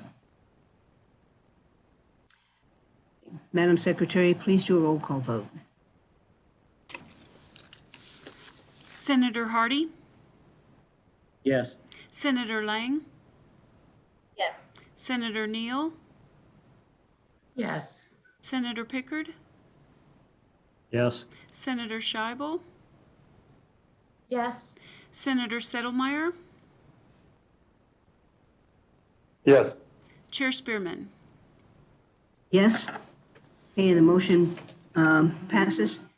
Thank you so much, and we'll make sure to get this down to the desk as soon as possible.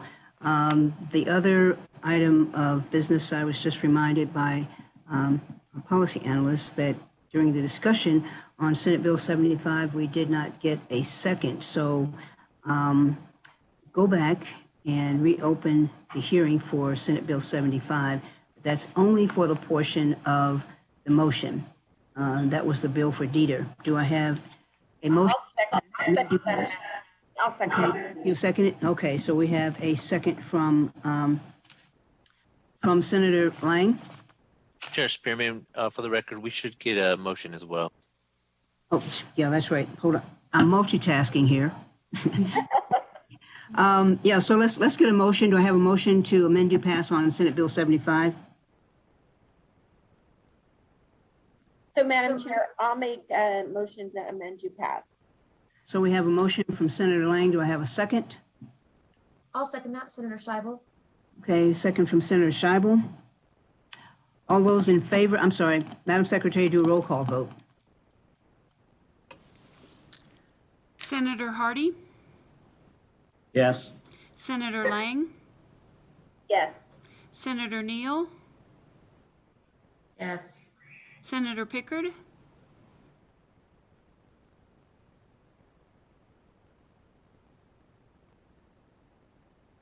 Senator Pickard, you muted? I'm sorry, I'm confused. I thought we took a vote on, this is to move 75, SB 75? Senator Yeah, Pickard, that's correct. We during the discussion, we didn't catch the motion on the second, so we're redoing the vote. If On we're redoing the 75. vote, if we're redoing the vote, I'm still a no. If we're redoing the vote. And it's okay, you don't have to change your vote. We just need to make sure that parliamentary procedures are, so there's no need to change your vote. If you were a yes before, you can be a yes now. If you're a no before, you can be a no now, unless you change your mind. So there's no. No reserving my right. Okay, all right. Joe Hardy. Okay, so Madam Secretary, please start over on vote. start from the beginning, Senator? Yes, please. I want to make sure that everybody is counted and everyone knows you don't have to change your vote. Okay. Thank you so much. Okay. Senator Hardy, No reserving my right. Senator Lang, Yes. Senator Neal, Yes. Senator Pickard, No. Senator Scheibel, Yes. Senator Settlemeyer, No. and Chair Spearman. Yes. Let the record show that it does pass. And we'll see, I think that was Senator Lang taking the floor statement. That's correct. Okay, so everything will stay the same now, and we've just made sure that we got the record straight from the standpoint of parliamentary procedures. So I will now open the hearing on Senate Bill 184, revises provisions relating to the practice of medicine. Senator Hardy, please proceed when you are ready. Thank you, Madam Chair. What I'm going to do is I'm going to tell you what's in the bill and then have a caveat afterwards. So this bill is relating to the practice of medicine, particularly supervising physician assistants by regulation.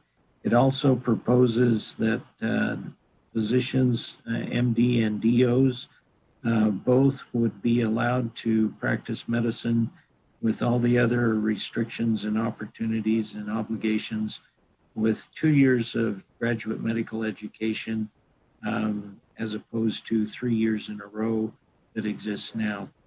The interesting caveat of that is both the DOs and the MDs have opportunities to have a license started and given before they actually graduate from their residency, if they're in residency in the state of Nevada, with their, I'm not going to say their life signed away, but their obligation to stay in Nevada and practice. So there is already on the books, a opportunity to have 2 years of graduate medical education in a 3-year residency, but have your license before you actually finish your residency. And that is, quite frankly, what allowed me as in Arizona to have an opportunity to use my license to practice medicine in addition to being in residency. So that opens up the opportunities to have physicians come to Nevada that have heretofore been precluded because they didn't have a 3-year residency. Now, if there is a foreign medical graduate, it's still a 3-year residency that's required. There is in the bill an opportunity to have volunteer license. In regulation, physician assistants are able to be used without direct supervision when they are in an emergency situation or faced with something that needs somebody to do. They are more than willing and able to step in and help. DOs, doctor of osteopathies in the bill now are going to be allowed as MDs. Allopathic physicians can decline to supervise a physician assistant. And if they do, they have to notify the board, their board in writing. And the PA likewise needs to notify the board in writing within 5 days, and then the PA needs to notify who their new person is that is their physician advisor or supervisor. In the bill, we are mirroring NRS 633 to 630 for what supervision means. We are talking about adopting regulations on how many PAs would be the maximum that a physician, whether DO or MD, can supervise.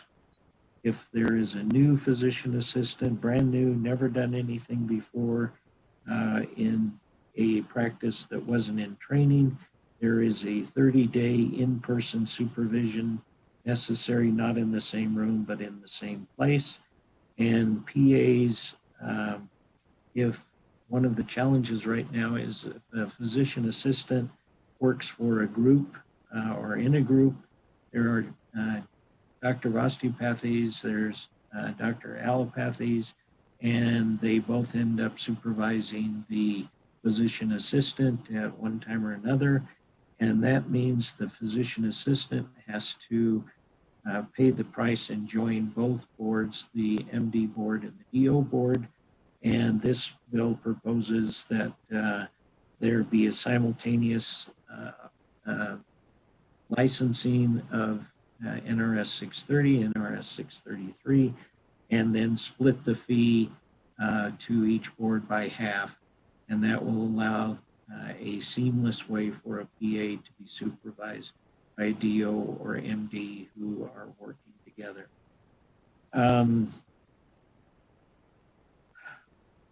There is a chart review in the bill for new physician assistants, particularly how often and how many charts they should do.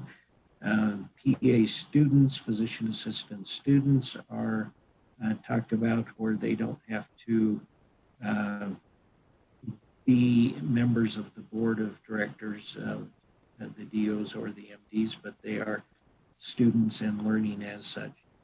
The bill allows for an inactive status for physician assistants in the DO board or the MD board, as well as perfusionists and respiratory care people.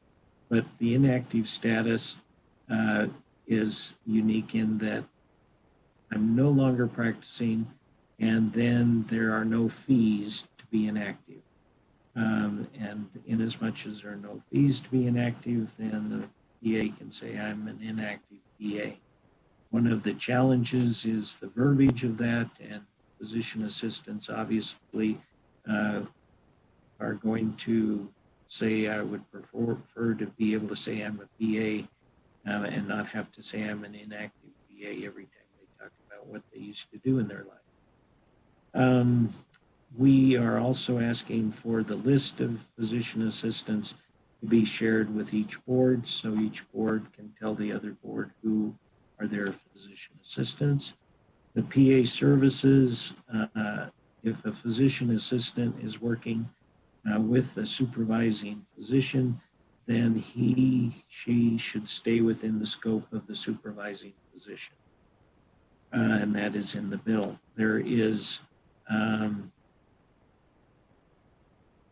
in order to, if you're a member of one board, it qualifies you to join the other board. If you're an allopathic physician assistant, you can join the DO board, and so the board qualifies you to join the other board. There are some questions on certification and endorsement by certification for the specialty, but it's not required in as much as physician assistants heretofore haven't had exactly the same certificate of specialization that some have. Having said all that, that's in the bill. And in a, I'll call it a somewhat concerned and somewhat friendly amendment, the Physician Assistants Organization, the Nevada Association, or the Nevada Academy of PAs have suggested amendments that they have talked about sections that are, quote, acceptable, sections where they're neutral, and the rest of the sections are, quote, unfavorable, or they have questions, and they will provide some kind of summary and review that I can make available to the committee. And of those sections in the bill, 14 of them they consider unfavorable or they have questions about them. And so the amendments are not ready for prime time, and I apologize because, you know, obviously we got our bills later than we would have liked, let alone the opportunity for them to have read all of the amendments. So I am not opposed to the amendments that they are bringing forward, as much as I think they need to be cooked a little before I can say, yes, I'm in favor of everything that they're suggesting. And I know that is somewhat disjointed, but that's the bill, and those are the proposed questions. And they only have questions or concerns about sections 1, 3, 4, 5, 10, 17, 18, 22, 23, 29, 34, 37, 40, and 41. That's all. Thank you, Madam Chair. That's the whole bill, isn't it? It's about a third. Okay. All right. So we will now go to questions. Any committee members? Questions? Madam Chair, Yes, ma'am. Vice Chair Neal. I run the risk of asking, but section 5 wasn't mentioned. So I wanted to, because in section 5, it was section 5 sub 8. It includes how PAs function within a federally qualified healthcare center. So I just want to get clarification on the record, you know, how are PAs used and whether or not, you know, this is running into some kind of issue with, I guess, how the staffing works at the federally qualified healthcare centers.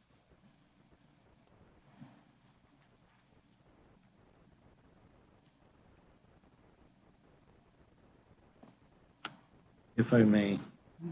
The theory is a physician assistant now is supervised by a physician, and the physician, within the scope of the physician assistant works in that supervision.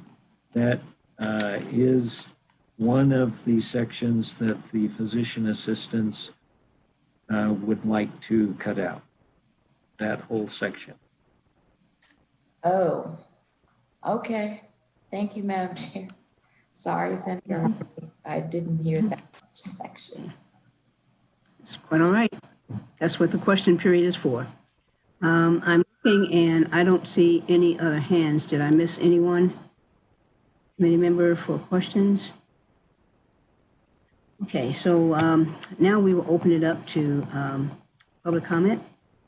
And we will go first with those in support. 15 minutes, 3 minutes per broadcast. Please open the phone lines. Thank you. Thank you, Chair. To testify in support of SB 184, please press star 9 now to take your place in the queue.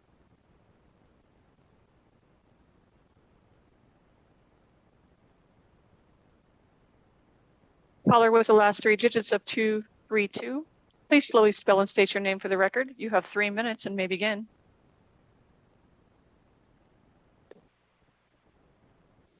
Thank you, Chair and members of the committee. For the record, my name is David Dazlich, Director of Government Affairs with the Vegas Chamber.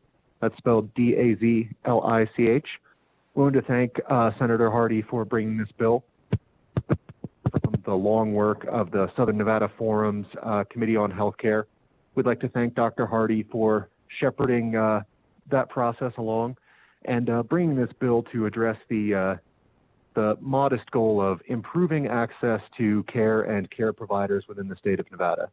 We appreciate all the work that he's done with the stakeholders so far and look forward to seeing the resolution with everyone going forward. But we'd like to thank the Senator for his support and the support of the Southern Nevada Forum. We would urge a yes vote.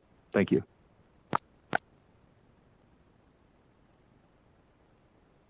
If you recently just joined us, we are currently in support of SB 184. To testify in support, please press star 9 now to take your place in the queue.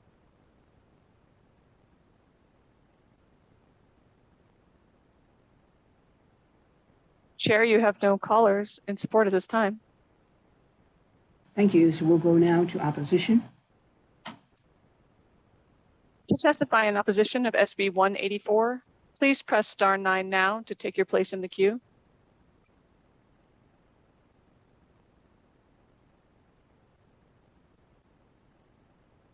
Chair, you have no callers in opposition at this time.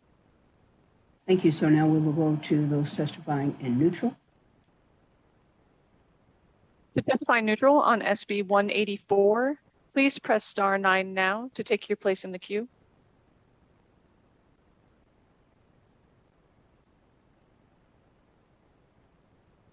Caller with the last 3 digits of 080, please slowly spell and state your name for the record.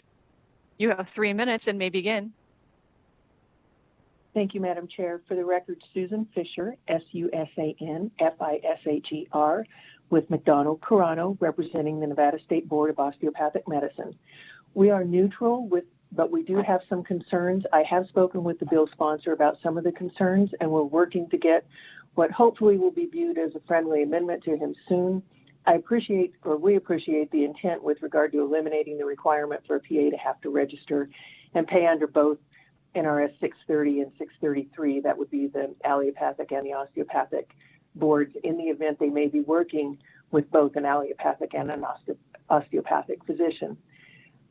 Section 29 is a concern because it requires a supervising physician to review 10% of the PA's patient charts for the first 90 days or 100 charts, but there's no requirement for further review. We are concerned that the standard of care may drop off if the PA knows that his or her supervising physician isn't reviewing charts anymore. Section 43 allows a PA to be put on inactive status, which is fine. We do have physicians who do put their licenses on inactive status for one reason or another, but they pay a fee for it. This bill would allow the PA to be put on inactive status without a fee. So we would question why one group would be exempt when others are not. We do intend to continue conversations with Senator Hardy, and hopefully we can come to some agreements on this. Thank you.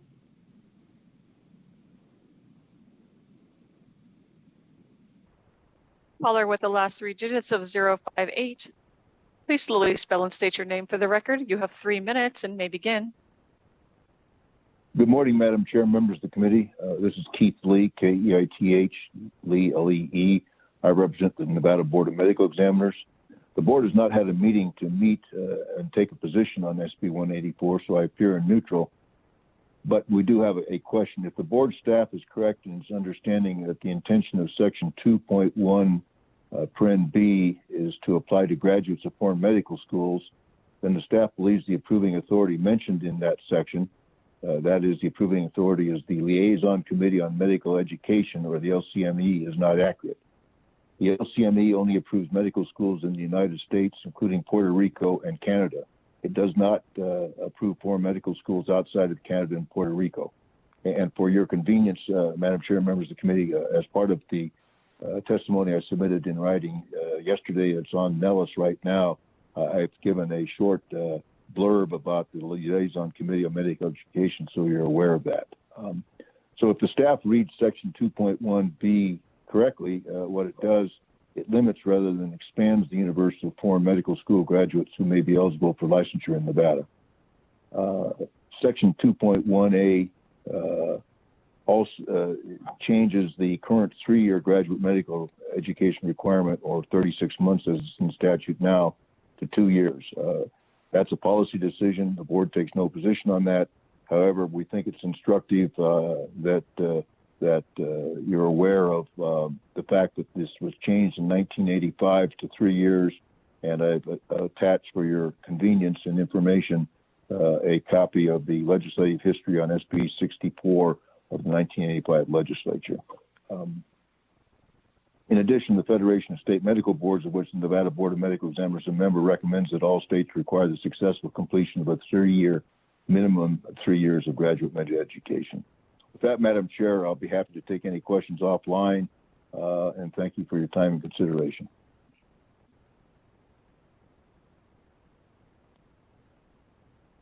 Thank you. If you recently just joined us, we are currently taking testimony neutral on SB 184. To testify neutral, please press star 9 now to take your place in the queue.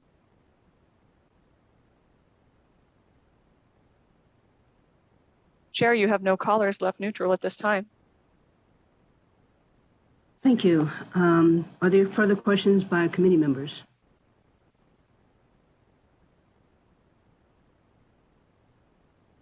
See none. So Dr. Hardy, I have a question and probably a comment too.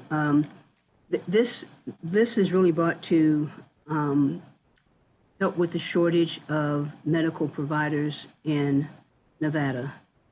We are woefully short on a lot of medical providers, woefully short. And I'm thinking about the bill that you had last night was designed to do the same thing. And I sure hope we can come to some type of agreement, because we have doctor shortage and doctor shortages in a number of the area for pediatric and severe diseases. So if what those in opposition are saying, how do we get to the place where Nevada has more than, and this is just euphemistic, and I know that it's more than that, so that Nevada has more than one doctor for every 300 patients, and that's not the exact ratio. I'm just using that as an example because we don't have near the amount of people here that we need in Nevada. North of 3 million people, what we have right now, is shameful. That's my comment. My question is this designed to improve the number of medical providers? And the second question to that would be, for those who sign on to this but fail to stay in Nevada, are there any penalties? Thank you, Madam Chair. There are no penalties if you don't keep your word. But obviously, if you don't keep your word, you got a challenge in wherever you go.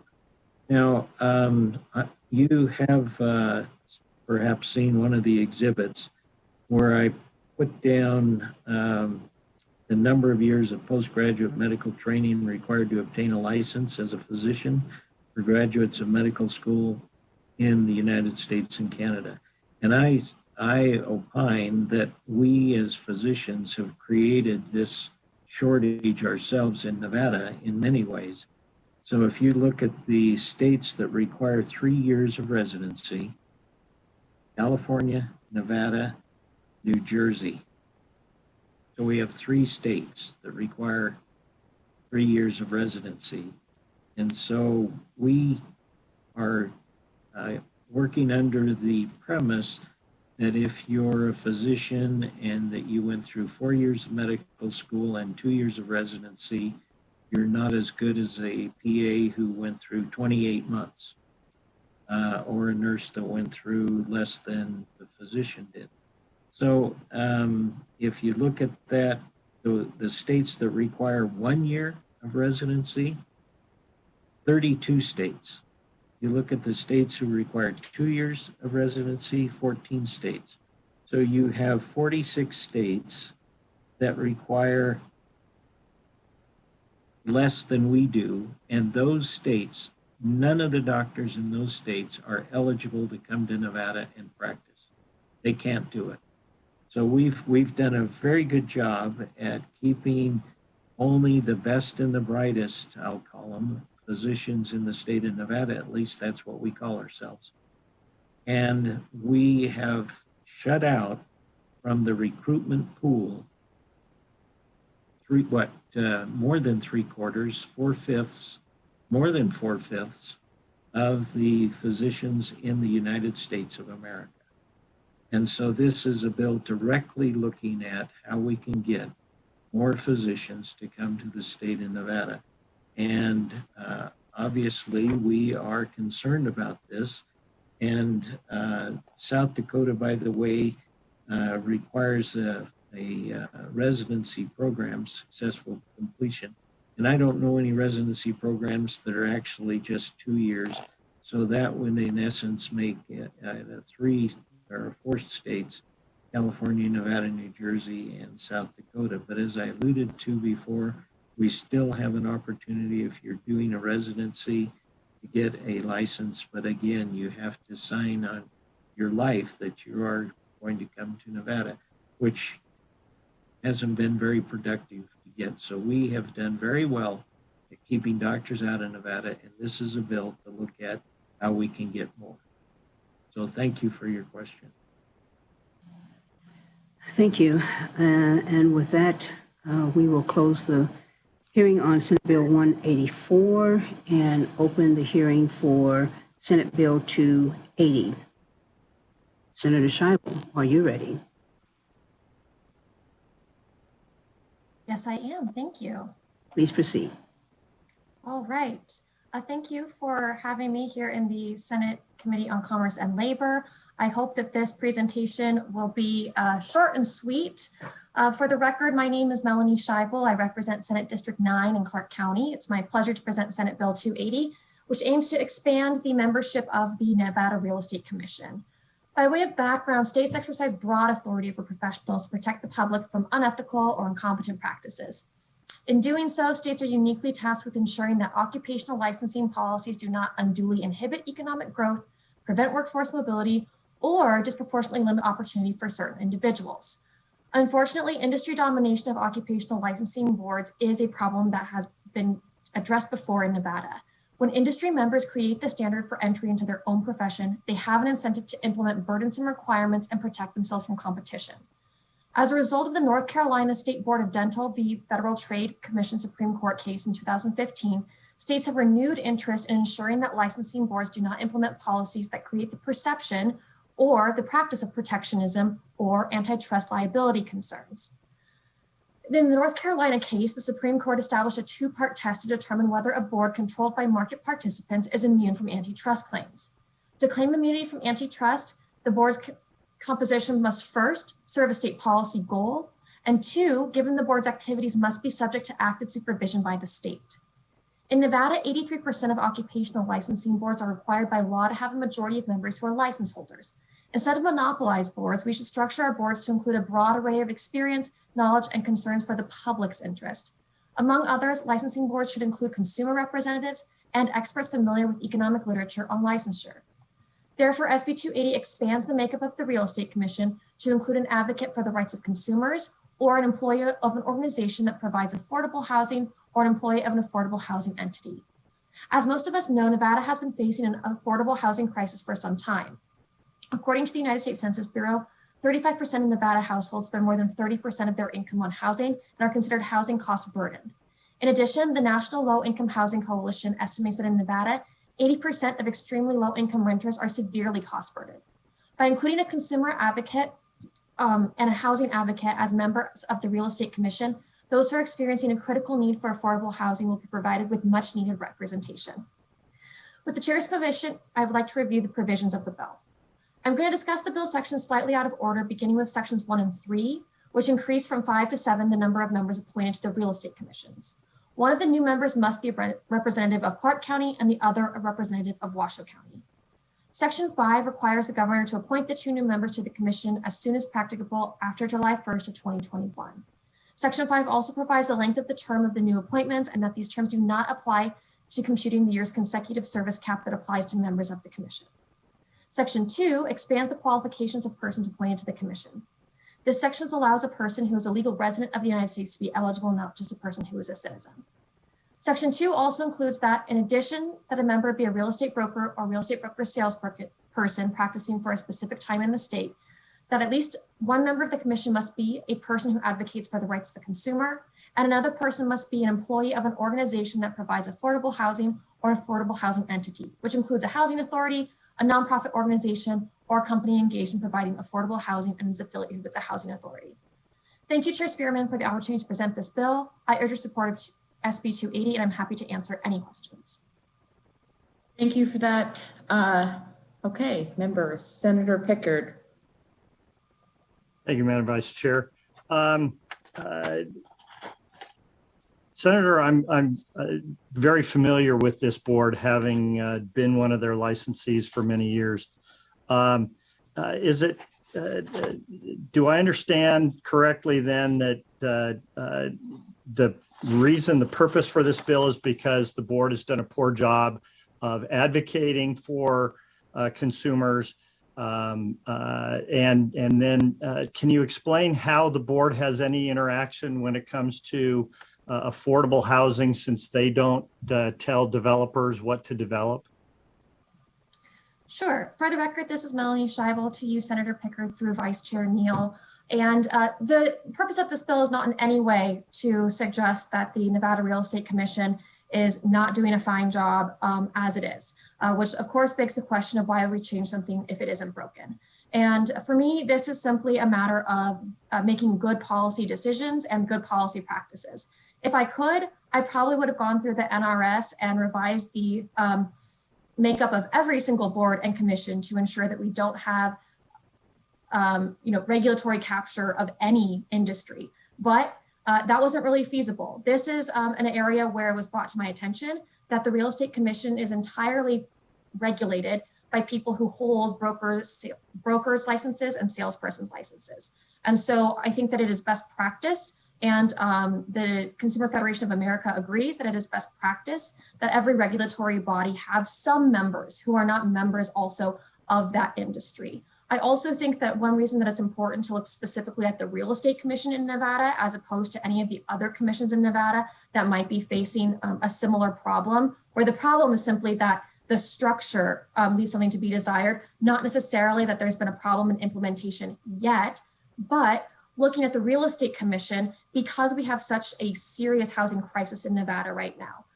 Both renters and homeowners have been affected by the decrease in market availability and the increase in prices. And so it seemed to me important that all of the regulatory bodies that are ensuring that people who are engaged in the real estate market, including brokers, including salespeople, including broker salespeople who are assisting homeowners in renting their homes for the first time, as landlords who are assisting people in buying homes for the first time, are responsible and accountable not just to members of their own industry, but also to members of the public, so that any member of the public who has a problem with their real estate broker or with the real estate broker on the other side of an interaction that they have or a deal that they're making has better recourse to bring that to the attention of the board and know that their interests are being represented by a consumer advocate, not just an industry advocate.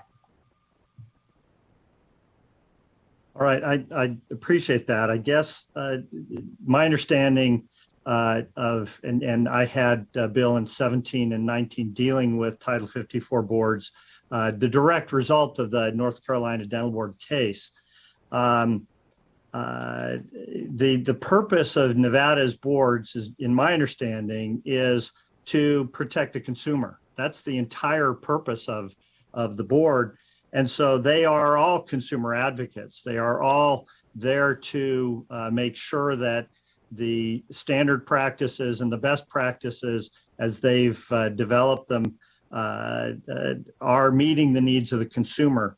And so I'm wondering why we need a consumer advocate, a non-expert. I mean, we've been changing over the past 4 sessions, to my knowledge. We've been moving towards experts on these boards as opposed to non-experts. And the North Carolina Dental Board case requires only that the state supervise when it's made up of largely market participants. So we seem to be going backwards in terms of getting skilled experts in those positions. And as you said, it's not a broken system. So if we do this, what do you think that the impact, the real impact on the ground is going to be by changing the makeup of the board, given you've already acknowledged they're doing a great job? So Melanie Scheibel, for the record, and through you, Vice Chair Neal, to Senator Pickard, I want to point out that we are not removing any current members of the board or the broker salespeople who sit on the board. We're adding 2 additional members because I think that having experts in the field is important in any regulatory body. And those experts can and sometimes will be participants in the market, but it's important that some of those experts are also not participants in the market. That's why also the 2 additional seats that I proposed in Senate Bill 280 are not simply members at large or members of the public, but 2 people who are specifically invested in regulatory practice of the real estate market. One of them is a consumer advocate, somebody who has experience dealing with consumer liability issues, with citizen complaints and consumer policy. And the other one is engaged in affordable housing, because as we all know, affordable housing does not just mean government subsidized housing. It does not just mean public or private. It means the houses that people are buying and selling every day in their neighborhood, and the apartments that people are renting and having rented in their neighborhood every single day. And so what I hope the impact will be on the ground is actually that we will see that the way the commission has been operating has been faithful to the needs of the consumer, and that they have been prioritizing the needs of Nevadans, and that Nevadans can now also feel confident that that has always been the case and will always continue to be the case. Even as the makeup of the particular members of the board change, they always know that the specific broker salespeople who sit on that board don't sit on that board alone, in a silo, in a vacuum, only looking out for the interests of the industry, but that there are also 2 people on the board ensuring that their expertise is utilized to hold bad actors accountable and not to protect them. All right, and I guess I do understand that. What are then, and this is my final question, Vice Chair Neal, what are the qualifications of these advocates? Are they economists that understand the nature of affordable housing? Because the board has nothing to do with what's being developed. These are simply the people that are selling and managing these things. So what are the qualifications for these people that you're adding on? Do we have any idea, or is it just someone off the street? Where on the spectrum do they fall, and what are their qualifications? Are there minimum qualifications they need to meet, that sort of thing? Melanie Scheibel, for the record, through you, Chair Spearman and Vice Chair Neal, to Senator Pickard. Just go direct, go direct. Okay, thank you. So first of all, I do want to point out that while the Real Estate Commission doesn't oversee developers, it does oversee real estate brokers and salespeople. And those brokers and salespeople should be involved in affordable housing. There shouldn't just be developers who create affordable housing and then leave it to run itself. We want every real estate broker who sells homes to individuals in the Las Vegas Valley or the Pahrump Valley or out in Ely to also be knowledgeable in the area of affordable housing and be able to assist somebody who is utilizing affordable housing. I think it's important that these 2 systems be integrated and not siloed and separated from each other. But to answer your question about the qualifications of the 2 new individuals who will be added to the real estate board, there are requirements set out in SB 280 that indicate the 2 different designations for the 2 different people who would be added. But I think the most important thing is that they have to be appointed by the governor, just like the current members of the commission have to be appointed by the governor. So and I'm of course always open to amendments to this legislation, but the point is not to be overly prescriptive and say that they have to have a certain job title or a certain number of years or a certain education, but to say that they have to fall into these 2 categories. One is a consumer advocate, one is an affordable housing expert, and then it's up to the governor through the normal process of having, a short list created, submitted, and then confirming the 2 new appointees, that the governor's office confirms that they meet these requirements and that they pick the 2 people who best meet these requirements.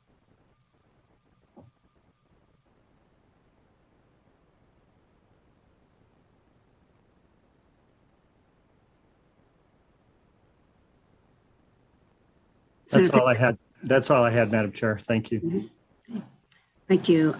Anyone else have any questions? I don't see any other hands.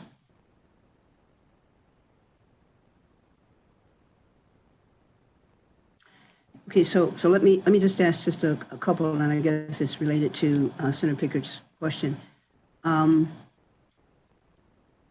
Proscriptive means that you have to do it. Is that correct? This is, you have to do it. Prescriptive is there allows an option.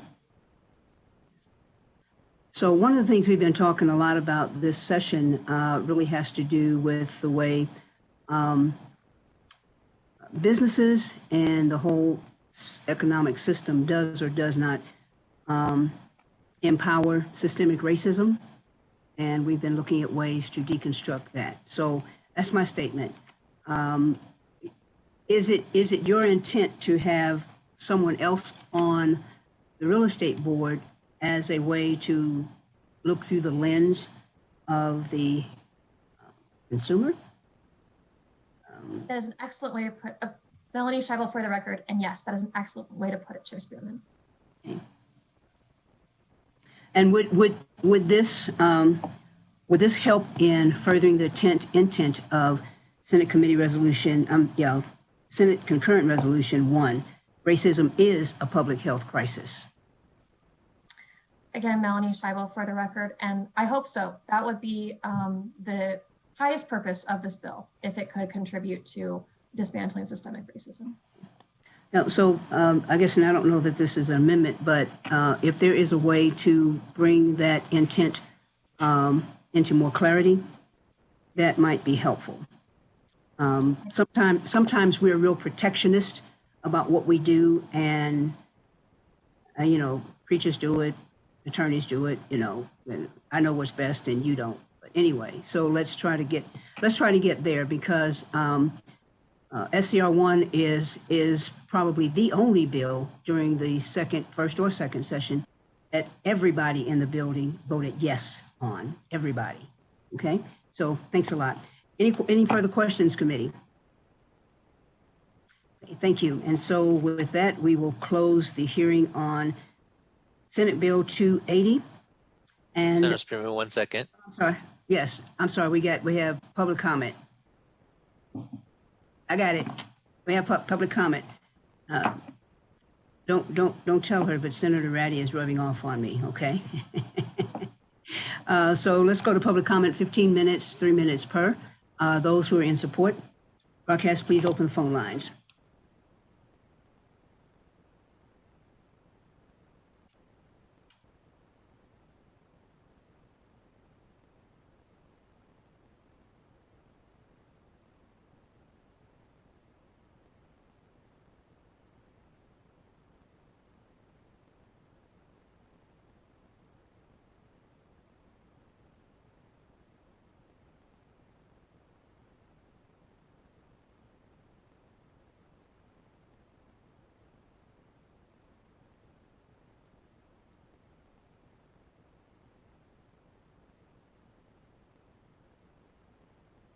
Thank you, Chair. Sorry for the technical difficulties. To testify in support of SB 280, please press *9 now to take your place in the queue.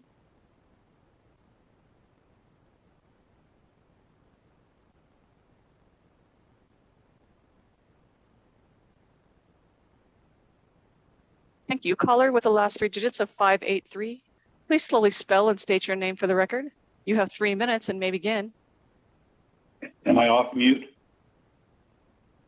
Yes, you are. Can you hear me? Thank you. My name is Ben Scheibel. First name Ben, B-E-N. Last name Scheibel, S-C-H-E-I-B-L-E. I am a recovering attorney and a licensed real estate broker in Nevada and California.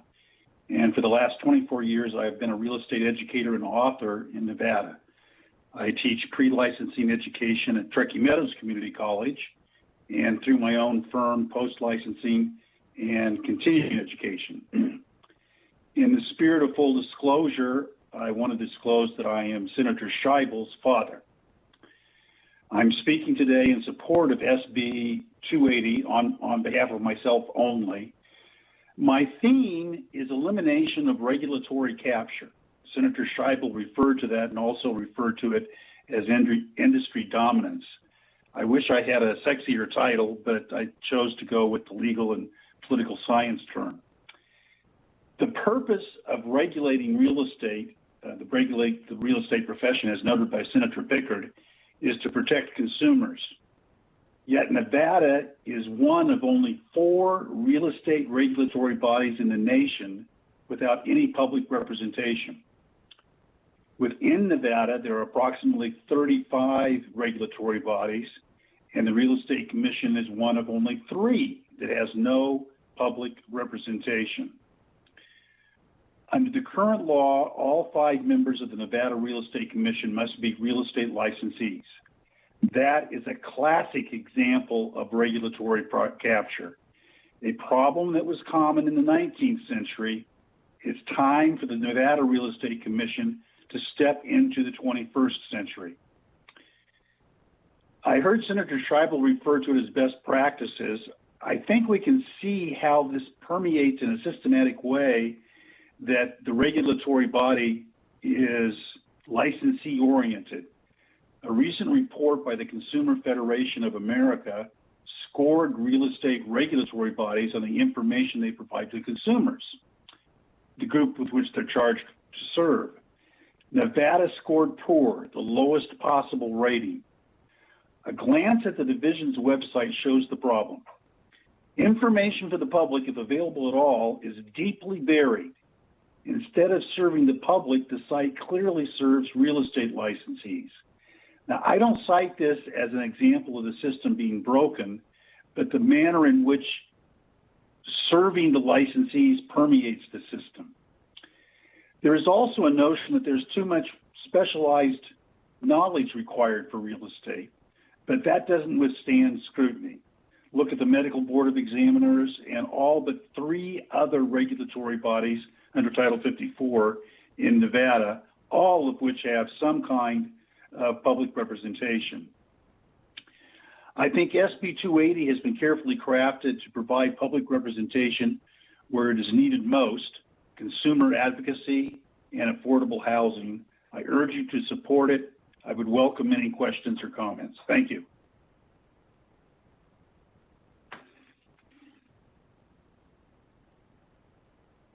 Thank you. Caller with the last 3 digits of 741. Please slowly spell and state your name for the record. You have 3 minutes and may begin. Good morning. My name is Paul Catha. That's P-A-U-L-C-A-T-H-A, and I'm representing the Culinary Workers Union Local 226. The Culinary Union supports SB 280 because having advocates for consumer rights and affordable housing on the Real Estate Commission is long past due. The COVID-19 pandemic has emphasized that housing insecurity is a major problem for working families when economic crises occur. Having a consumer rights and affordable housing advocate on the commission will help us be better prepared to keep working families in their homes when the next economic crisis hits. The Culinary Union urges the Nevada Legislature to support and pass SB 280. Thank you.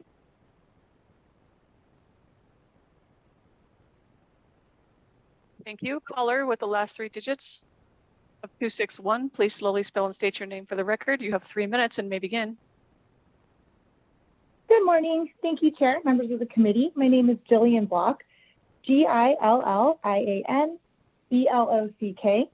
And I am speaking in support of Senate Bill 280 today on behalf of the Nevada Coalition of Legal Service Providers. We would like to thank Senator Scheibel for bringing this bill forward and for recognizing the importance of expanding the Real Estate Commission to ensure that it reflects all facets of the industry. Adding an affordable housing expert and a consumer rights advocate to the commission diversifies the makeup of the commission, helping to ensure that the housing needs of low-income Nevadans are prioritized and that consumer concerns are given the weight they deserve. Again, we would like to thank Senator Scheibel for her work on SB 280. Thank you.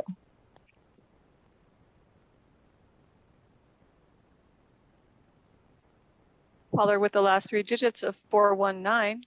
Please slowly spell and state your name for the record. You have 3 minutes and may begin. Thank you, Chair Spearman and members of the Commerce and Labor Committee. My name is Benjamin Channer. That's BenjaminChallilnor. I'm the Policy Director for Faith in Action Nevada. We are here in support of Senate Bill 280. We'd like to thank Senator Scheibel for bringing this bill, and we'd like to echo a lot of the sentiments that were stated by the previous testimony. It's important to make sure that we have consumer advocate and someone knowledgeable on affordable housing on this commission and board. We want to make sure that we have someone actually advocating for consumers, regardless of their regardless of zip code, regardless of what status they have, making sure that they have someone in their corner. We have seen, even before the COVID pandemic, that there is a large disparity in housing, in affordable housing, and renters and tenants' rights. And this will help make sure that we are advocating for them. Thank you so much. Thank you. If you recently just joined us, we are currently in support of SB 280. To testify in support, please press star 9 now to take your place in the queue.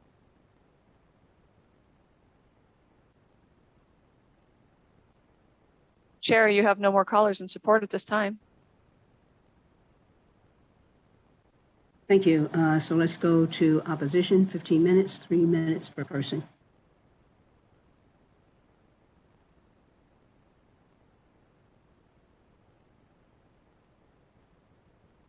Chair, you currently have no more callers in support at this time.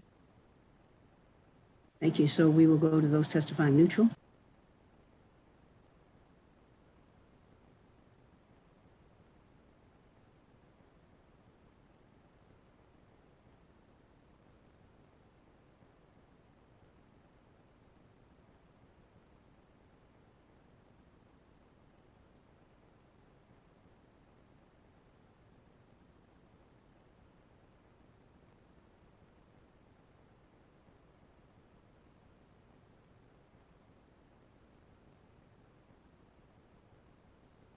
Broadcast, we have anyone for neutral?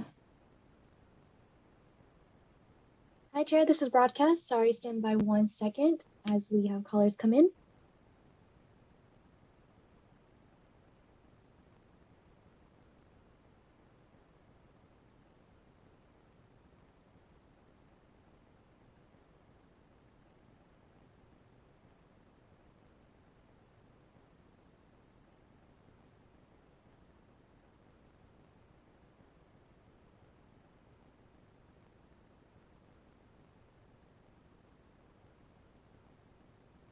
Sorry, Chair, please stand by. Thank you, Chair.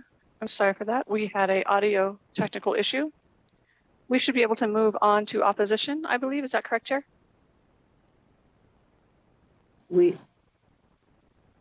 Yes. Thank you. To testify in opposition of SB 280, please press star 9 now to take your place in the queue.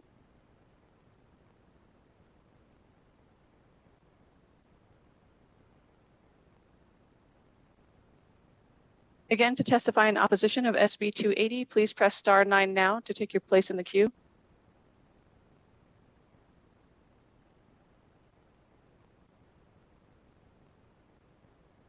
Chair, you have no callers in opposition at this time. Let's go to neutral. To testify neutral on SB 280, please press star 9 now to take your place in the queue.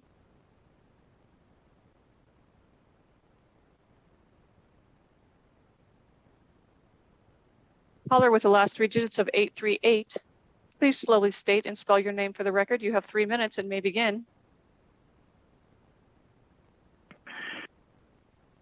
Good morning, members of the commission. Madam Chair, Sharat Chandra, Administrator for the Real Estate Division, SHARATHCHANDRA. Just here to offer any help and answer any questions the committee may have. Thank you.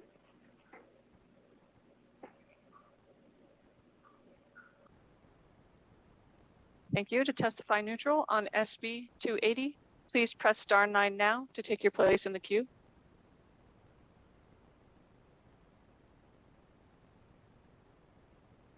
Chair, you have no more callers neutral at this time.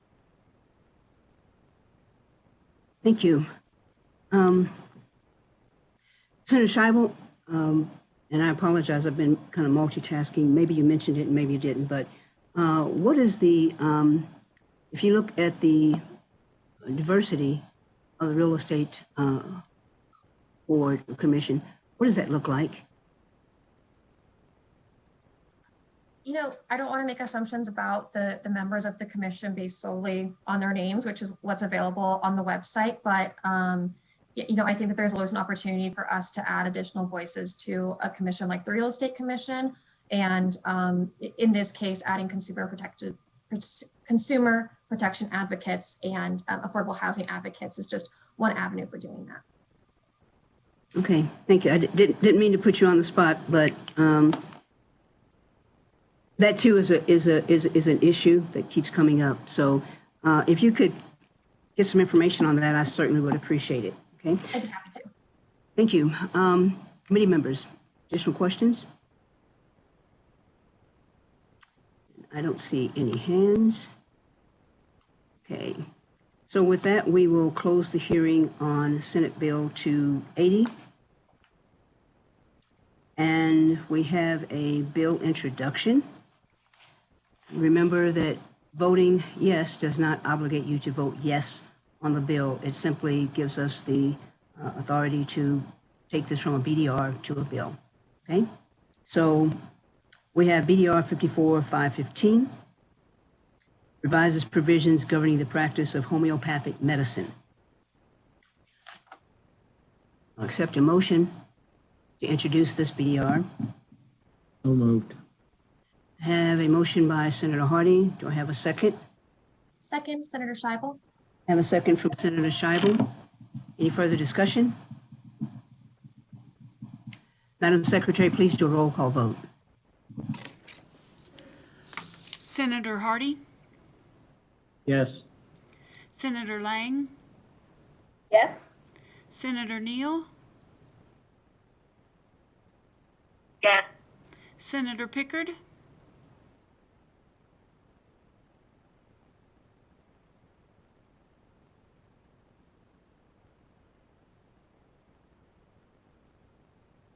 Senator Pickard,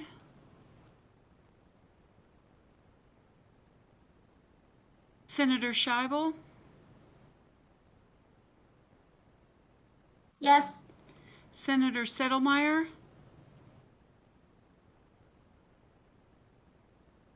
Yes. Chair Spearman, Yes. And I'm looking for Senator Pickard. I don't see him.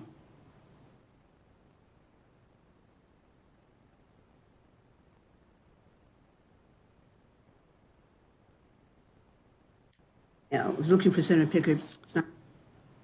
Give it a couple minutes, okay?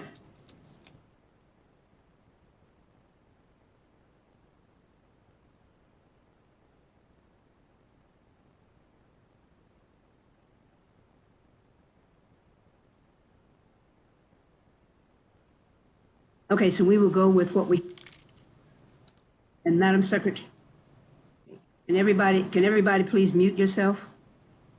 You're not talking, please mute yourself. Thank you. So we will go with what we have, and that's 6 other committee members who voted affirmatively and 1 absent and excused. So let the record show that the motion does pass. Thank you. Now, committee members, we will go to public comment. Public comment. Thank you, Chair. To speak in public comment, please press *9 now to take your place in the queue.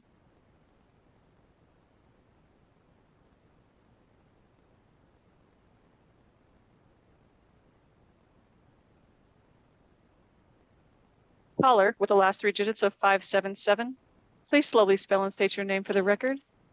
You have 3 minutes and may begin.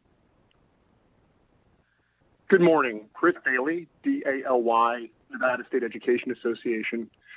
I just want to take a quick moment to thank Dieter, Director Cafferata, Chris Sewell, and Troy Jordan for their work and follow through on the issue of summer unemployment for education support professionals during the pandemic.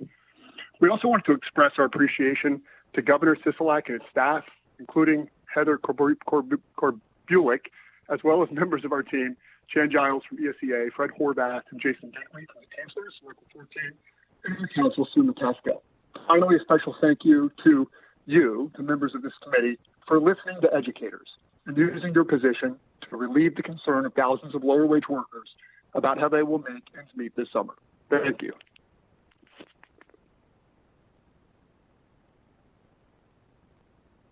Thank you. Again, we are currently in public comment. To testify in public comment, press *9 now to take your place in the queue.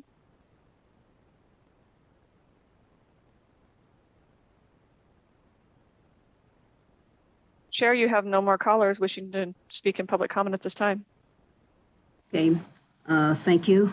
And I know that we're going to be getting several, we'll probably get some more BDRs, and we will get several amendments today before the end of the day. And so just be prepared when we get to the floor for a floor meeting of the Committee on Commerce and Labor. And we will handle our business that manner as expeditiously as we possibly can. I want to thank everybody, especially those who are in broadcast services. Looks like we had some hiccups today, but you all weathered the storm. So thank you so much. Thank you to all those who tuned in and are listening, provided comments, whether yes, no, or neutral. Your voice does matter. And so with that, what we will do is we will adjourn, and we'll be right back here on Monday. Thank you. We're now adjourned.